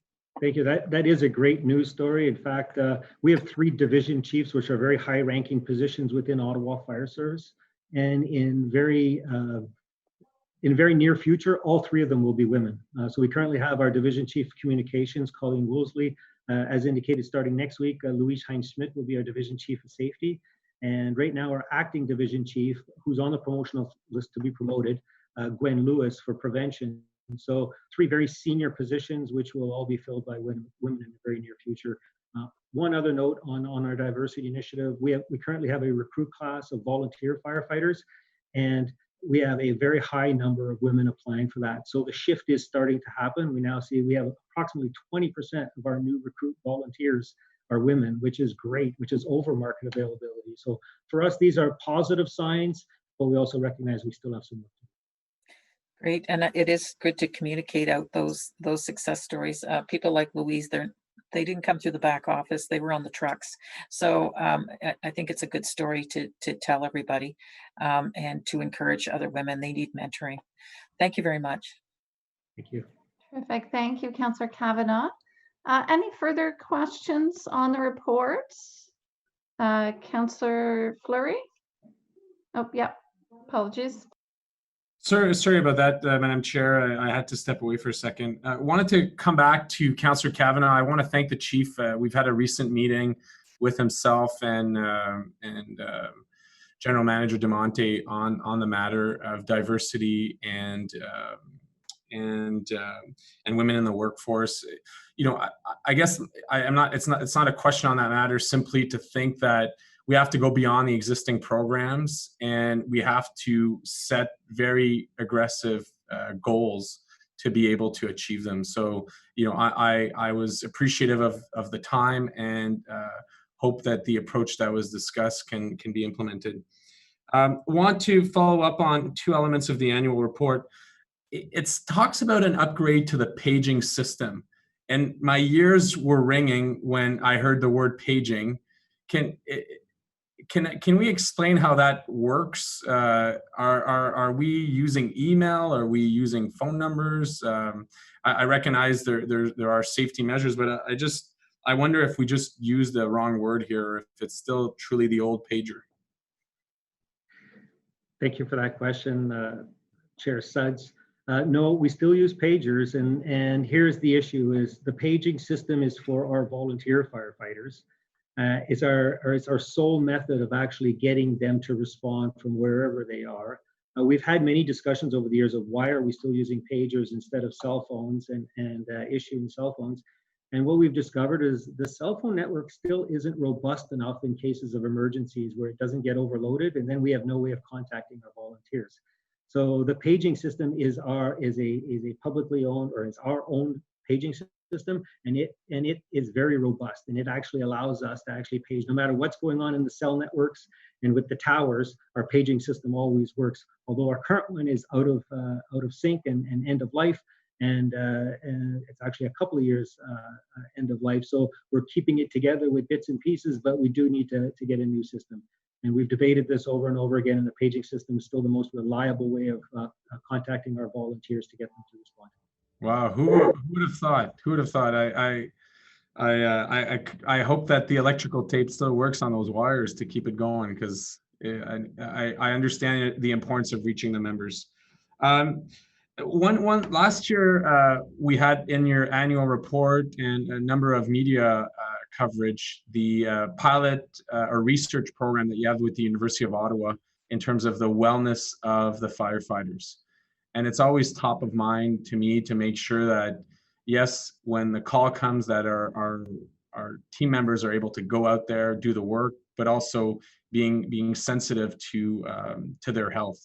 Do you have anything new on that front? Are we equipping? I remember last year, I believe it was this double sets of equipment for each firefighter, or correct me if I'm wrong, but there were measures in place. Can you give us a bit of a scan of that research, and particularly the purchase of the equipment?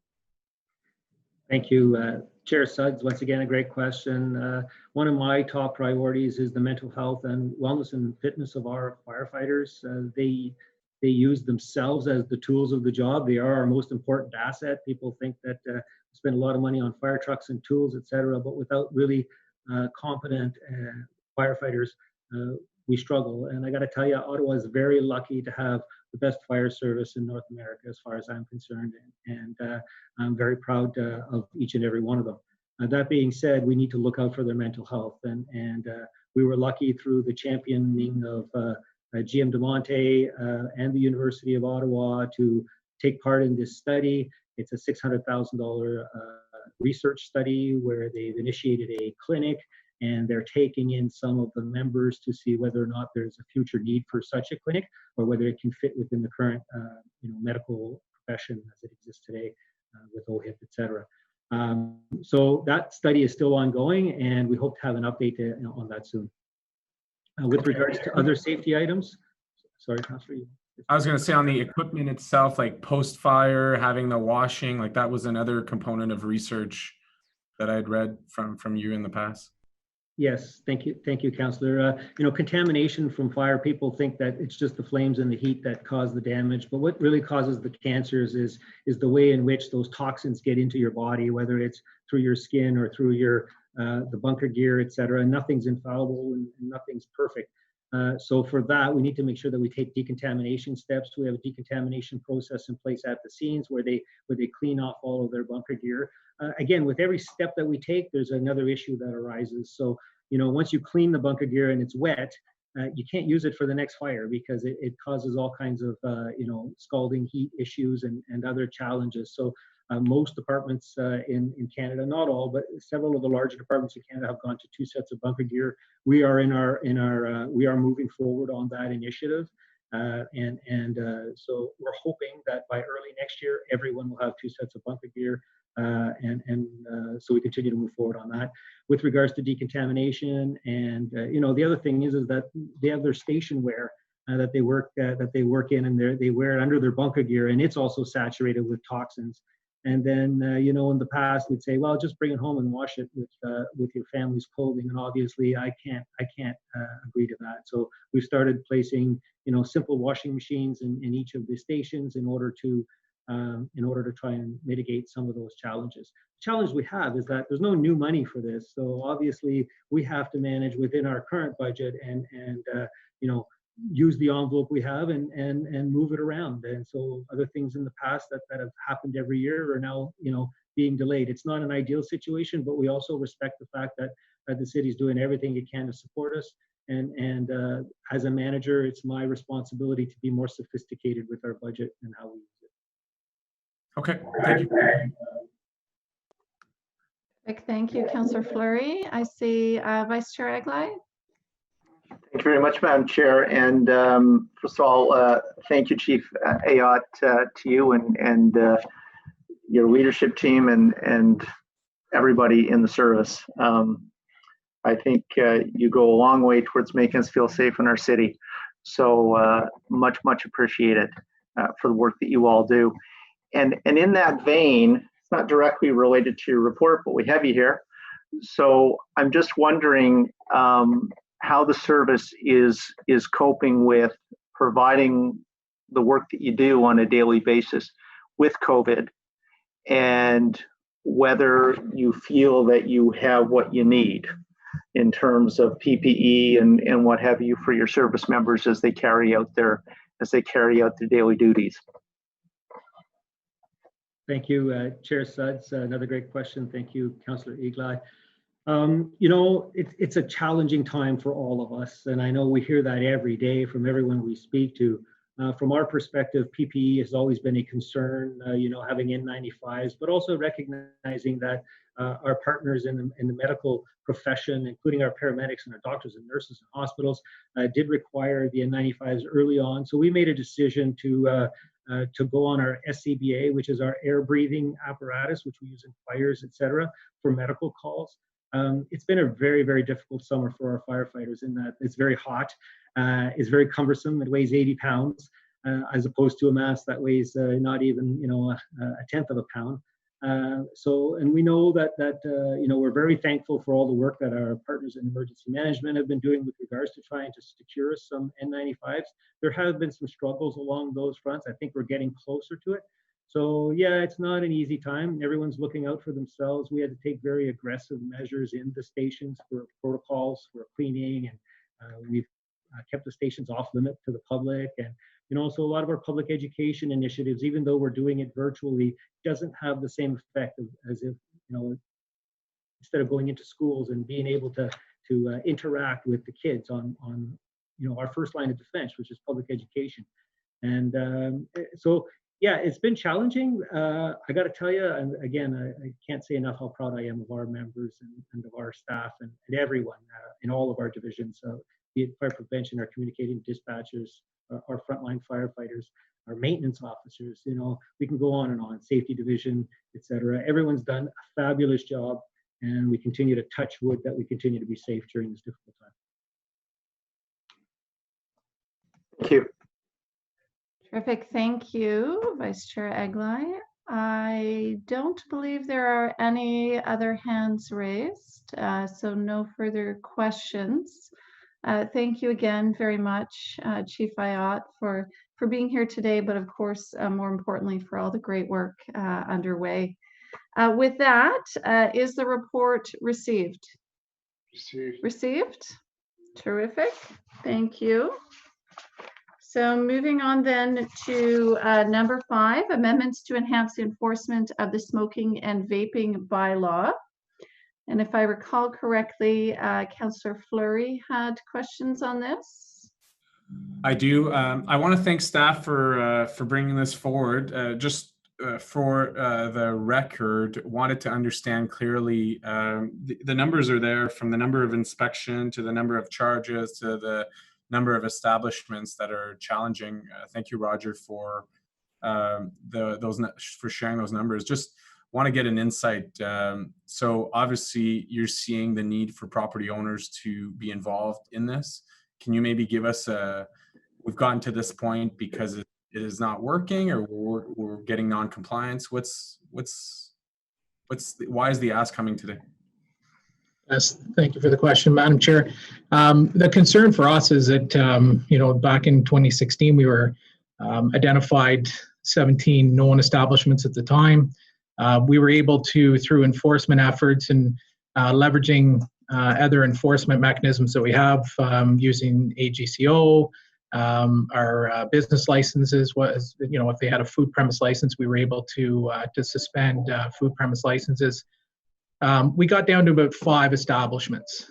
We've seen in the last year to 18 months where we've seen an increase in establishments, and now we're dealing with over 20 known establishments again. So it's had some impacts on resources, of course, trying to get into these places every night. And we have engaged property owners in the past to say that, we need some help here. It's you've got an operation, a business that's operating on your property that's illegal and not permitted.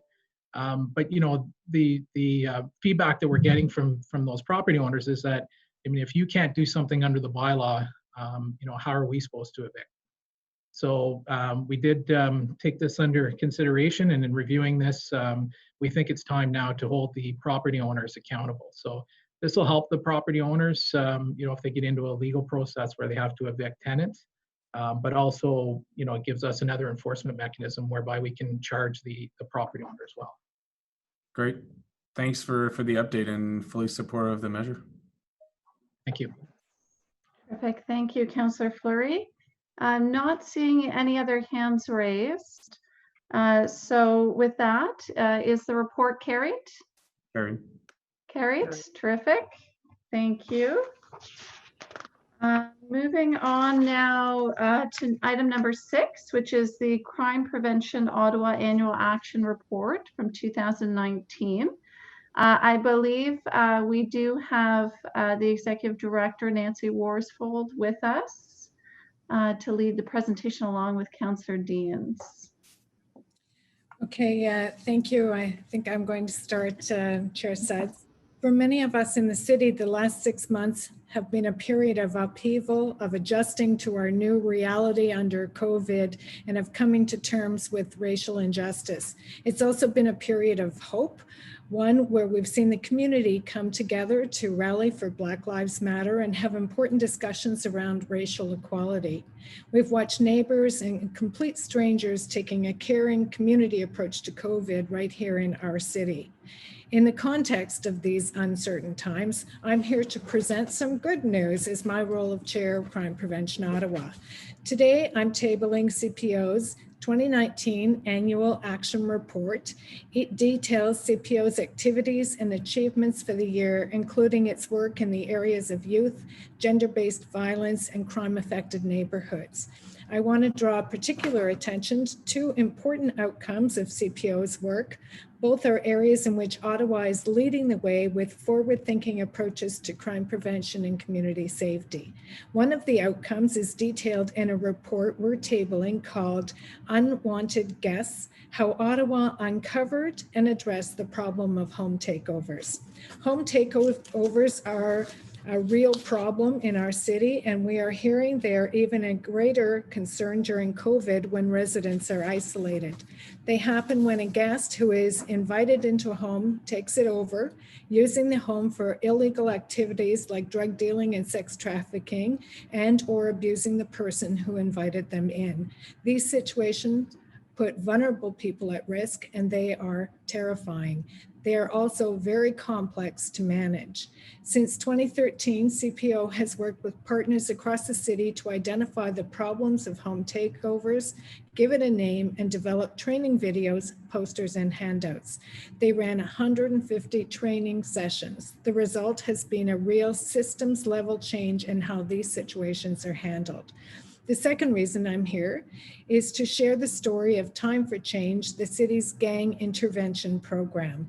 Last year, CPSC suggested that we conduct a cost-benefit analysis of the program, and CPO has followed through. The study was conducted by Shoshana Moss, a chartered professional accountant who has worked for KPMG and the city's Auditor General. Shoshana joins us here today to share the results, and I would like to turn the presentation over to her now. Shoshana.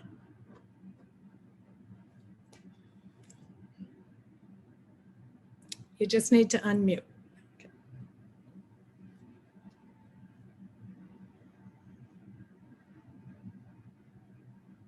Hi, thank you, Councillor Deans, and thank you also to Nancy Worsfold and the crime prevention team for the opportunity to be part of this very interesting project. The Time for Change program is part of the Ottawa Street Violence and Gang Strategy. The program helps young men involved in criminal activity and the gang lifestyle to lead better lives. Next slide, please. Time for Change reaches out to these young men at strategic points in their lives, such as when they're taken into custody or recovering from a shooting.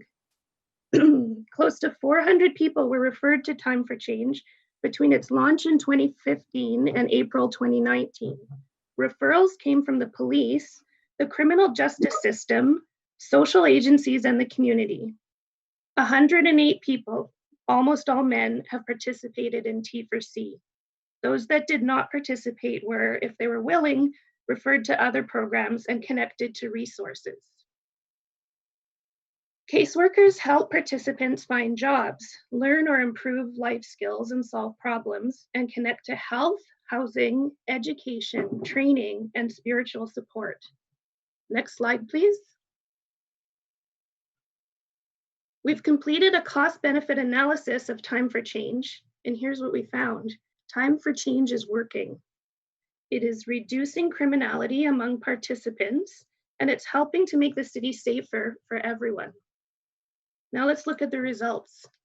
Next slide, please. Research tells us that offenders who are not employed with a stable job are 2.5 times more likely to return to custody with a new offense than offenders with a stable job. Participants said that the support they received through the program is keeping them out of custody. And in our analysis of Time for Change, we found that participants received 55% fewer new charges than what we would usually expect without this type of program, together with a 61% drop in violent crimes. Next slide, please. This chart shows how T4C reduced costs to the criminal justice system and reduced reoffense rates. After a critical incident, participants had the choice to join T4C or to proceed without intervention. The top path shows the decision not to join T4C. Research indicates that at least 30% would have been expected to reoffend. The bottom path shows the decision to join T4C. Only 13% reoffended. That's a drop of 17 percentage points. This includes a significant drop in violent offenses. Now, what was the monetary benefit? The reoffenses expected from the decision not to join T4C would have cost $1.97 million. On the T4C path, we can see the cost of the reoffenses after joining T4C is $895,000. This shows that by taking the T4C path, there's just over a $1 million reduction in costs. Next slide, please. More specifically, here's the math behind the numbers.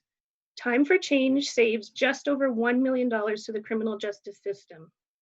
After subtracting the actual cost of the program, this means a net savings of $750,000. That's a return on investment of $3.37 for every dollar invested. Note that the average cost per participant in the program is $6,921. Next slide, please.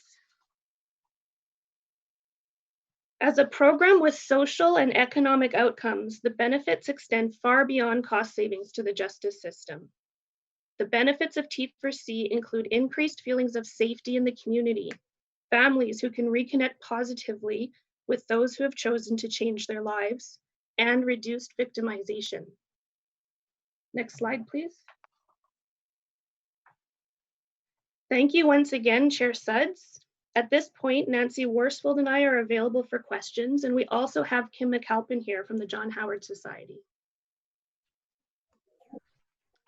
Wonderful. Thank you very much. And I see Vice Chair Egnai has his hand up.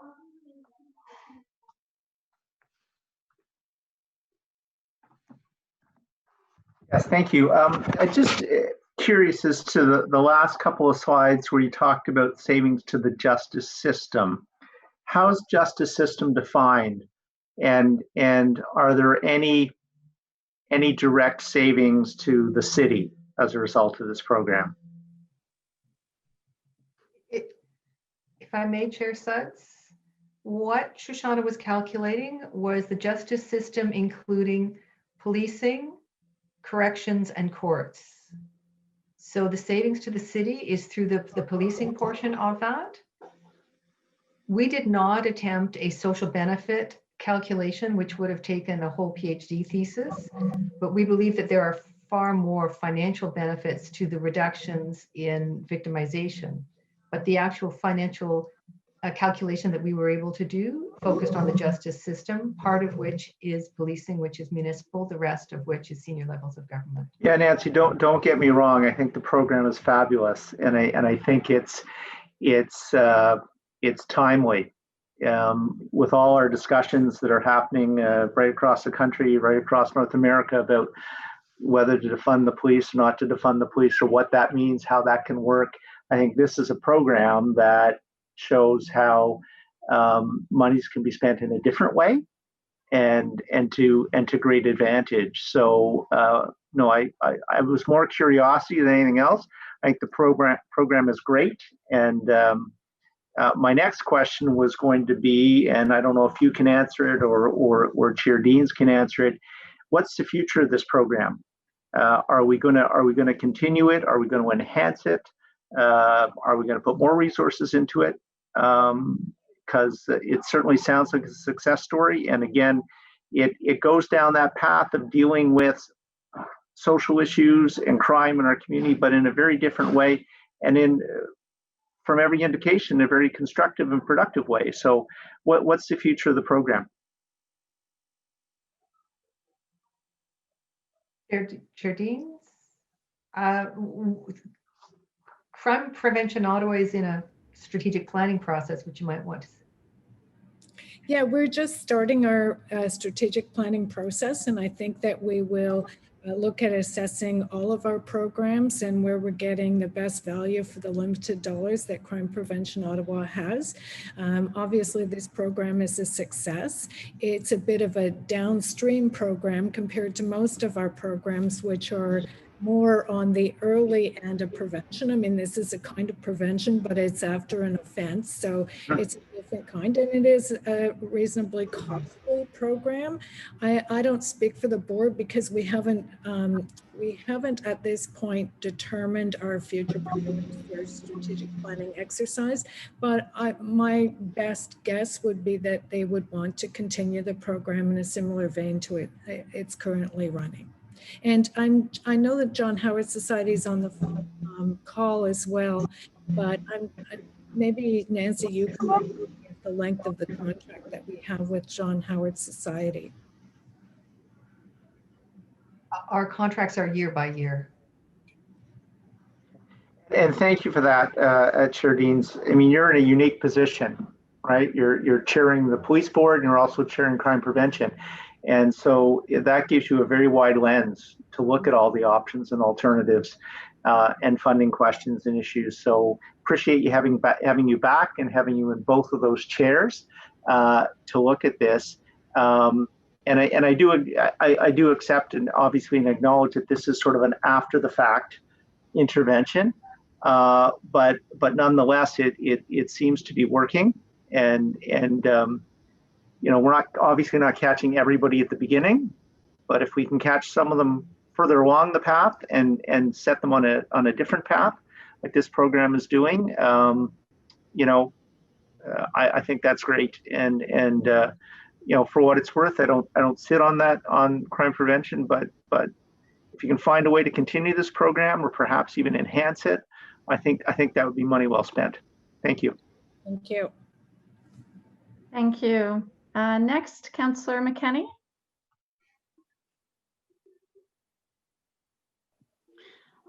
Thank you, Chair.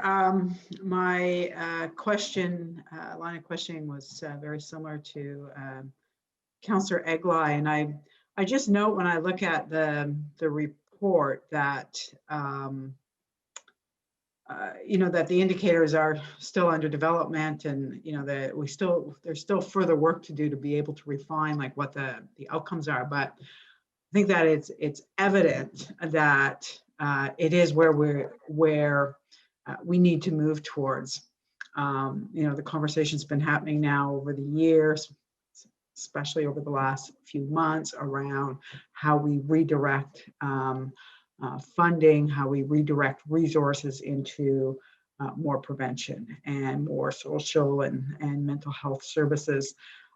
So I guess, you know, just one quick follow-up, just wonder what the scalability of the program is. So, you know, we are going into city budget, and I think that while I understand that there's still work to do to understand the final outcomes, you know, what we're seeing is certainly quite encouraging. And I just wonder how, you know, where are you at, like what is the scale of the project now, and you know, what do you need to scale it up, and what would that look like?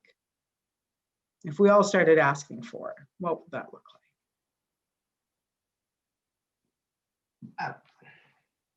I'm just wondering if the person on the call from the John Howard Society is best positioned to answer that. I mean, you have to appreciate the nature of this. We're working with individuals that are coming out of the criminal justice system and trying to put them on a better path. And it's a very sort of labor intensive thing, and not everyone wants our intervention. So maybe if we can just turn it over to the John Howard Society to talk about the potential for scaling it up if that were to be the desire.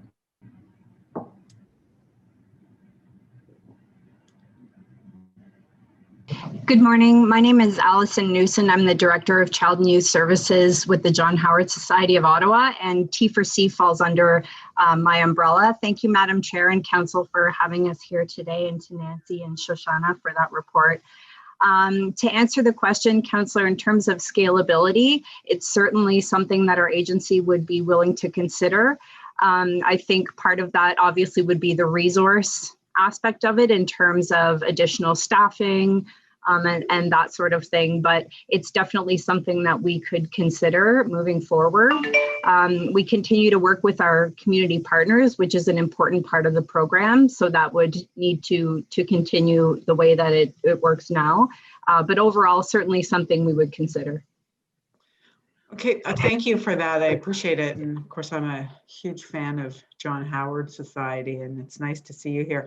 Just one other quick question, and you know, maybe it can't be answered today, but do we have what we need, you know, to scale it up? Do we have the information that we need today, outside of resources, funding resources, which is our problem? It's it's what we bring to the table. Do we have the information that we need today, and the detail and the program that we need to be able to scale it up if we were looking towards that? I think that I believe that we do, and I think that we are always, we always want to follow best practice, and we are an evidence-based organization. So we always want to know what's the new evidence, what are the new indicators that we should be looking for. So there are training aspects to it, and information sharing. But I do think that we have a lot of that and best practice to date that would allow us to look at scaling. And yeah, oh, go ahead, sorry. Chair Suds, if I may, the Time for Change program is one of about 10 different programs which come together to form this overall Ottawa street violence and gang strategy. So to answer the question of needs within the broad range of the pillars of the strategy, which include healthy neighborhood cohesion, early prevention, intervention, and enforcement, is a complex question that we haven't ever done a calculation of. We've never done a blue sky calculation imagining in the best of all worlds what we could spend. We've always sought to bring together resources from senior levels of government with the local to work together in a coordinated manner on our highest risk young men together in that sense. But we have not done a calculation on the overall possibilities of the street violence and gang strategy with all of its dimensions. Mm-hmm. No, I hear you. And I mean, we asked for that a couple of years ago when we were grappling with our housing crisis and homelessness. And we said to staff, you know what, maybe you don't have it, maybe you'll never be able to get it, but bring us the number that will end homelessness, that will significantly reduce core housing need. And we got that. Yeah, it's like just over $2 billion. It's a lot of money, but at least we know, and we know what we know how to, what we need to march towards now. And so, I look at this and I think much the same, like, yeah, not asking, you may not be asking for it all at once, but something to consider, and maybe future conversations that we should have. So thank you for this today. It's very encouraging. Terrific. Thank you, Councillor McKenney. Councillor Kavanagh. Yes, thank you very much, and welcome back to the chair, to Chair Deans. And this is great you're here for this presentation. Great work. As you know, I'm very concerned about gangs and the community, and lots of work to do. Once people get into them, it's like what happens after, and trying to get them out. And we need all the programs we can. So I very, very much appreciate this. And we, as Councillor McKenney said, I would like to see us build more. I have a question. In terms of girls or women, are we looking at any programs for them as well? I know it's dominated by young men in terms of the gangs, but we do see a lot of young women turning to crime. And not getting their lives together as well. So is there any work on that? And I realize this is on the John Howard Society, but if you have any information on that.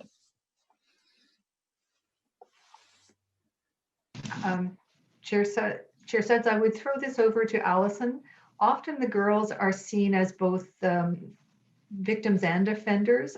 Often they're in a situation of being trafficked. And so I'll throw it over to Allison. Thank you, Nancy. That's exactly correct. We do have other programs within our agency that look to support young women, whether they're gang involved or kind of on the periphery of that.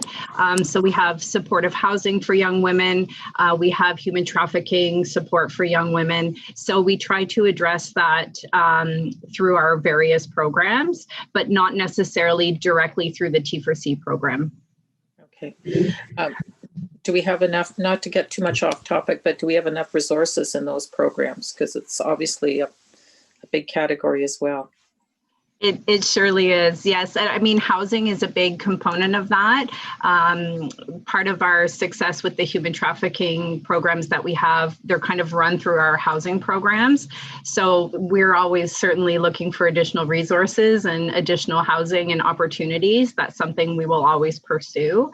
And the need is definitely there. We see the rise of that more and more. So we see the need, and we're open to any opportunities that come available. Okay, well, thank you very much, and I appreciate this work. One thing I'm looking at in Bay Ward is a task force on youth because of the issues we've had. It just and COVID is just making it worse, and I imagine you're feeling that. How are the effects of COVID on this program and reaching out to young people? It's been a challenge indeed. I mean, engagement is kind of a core component of the program. Our caseworkers put a lot of effort into engagement. This can be, they're very complex clients where engagement is very, very difficult. So COVID added kind of an extra layer to that in terms of difficulty. We've been very creative as an agency in assuring that we're still reaching out to these folks, offering support and continuing the support that's already offered. So a lot of virtual ways that we've done that. Since we've entered into stage 2 and 3, we've been able to open that up a little bit, so our caseworkers are able to see folks again in the community using, of course, PPE and all the necessary protocols. So it's definitely challenging, but we're making it work, and the clients have responded very positively to the things we've put in place. Okay, thank you very much, and keep up the great work. And thank you, Nancy, to you and your whole team. Thank you. Terrific. Thank you, Councillor Kavanagh. I'm not seeing any other hands. So with that, is the report carried? Carried. Carried? Fantastic. And thank you again, Nancy and Allison and your teams and Chair Deans for all the great work that you've undertaken in the last year. We look forward to seeing you at committee again next year. Thank you. Thank you. So moving on in the agenda, next there is no in-camera items. We do have one IPD, and that is the pawnbrokers and secondhand goods bylaw review that has been circulated. Are there any notices of motion for subsequent meetings? Seeing none, are there any inquiries? And I believe Councillor Fleury, go ahead. I do have two inquiries, Merci, Madam Chair. One, so this is the first inquiry. With the increase of individuals sleeping rough and the increase in outreach services deployed by the city this summer, can the city provide a review of the street outreach efforts? This review should include the goals of the program, total funds allocated, number of interactions, number of clients supported, all with any gaps, along with any gaps or challenges that exist in connecting individuals with existing services and preventing outdoor encampments. And then the second inquiry, COVID has exposed gaps in daytime, evening, weekend programming for those in our community who are experiencing homelessness and who are vulnerably housed? Can the city specify what funding is allocated towards barrier-free programs that allow for drop-ins programming, specifically serving those who are homeless and vulnerably housed during the day, evening, and weekends? Oh, terrific. Thank you very much. Councillor Fleury, are there any other inquiries? Okay, seeing none. Is there any other business? Seeing none. Okay, on adjournment, is the motion carried? Carried. Terrific, carried. So we're adjourned. Thank you, everyone. Enjoy your day. The next meeting for CPSC is scheduled for October 15th. All right. Thank you, everyone.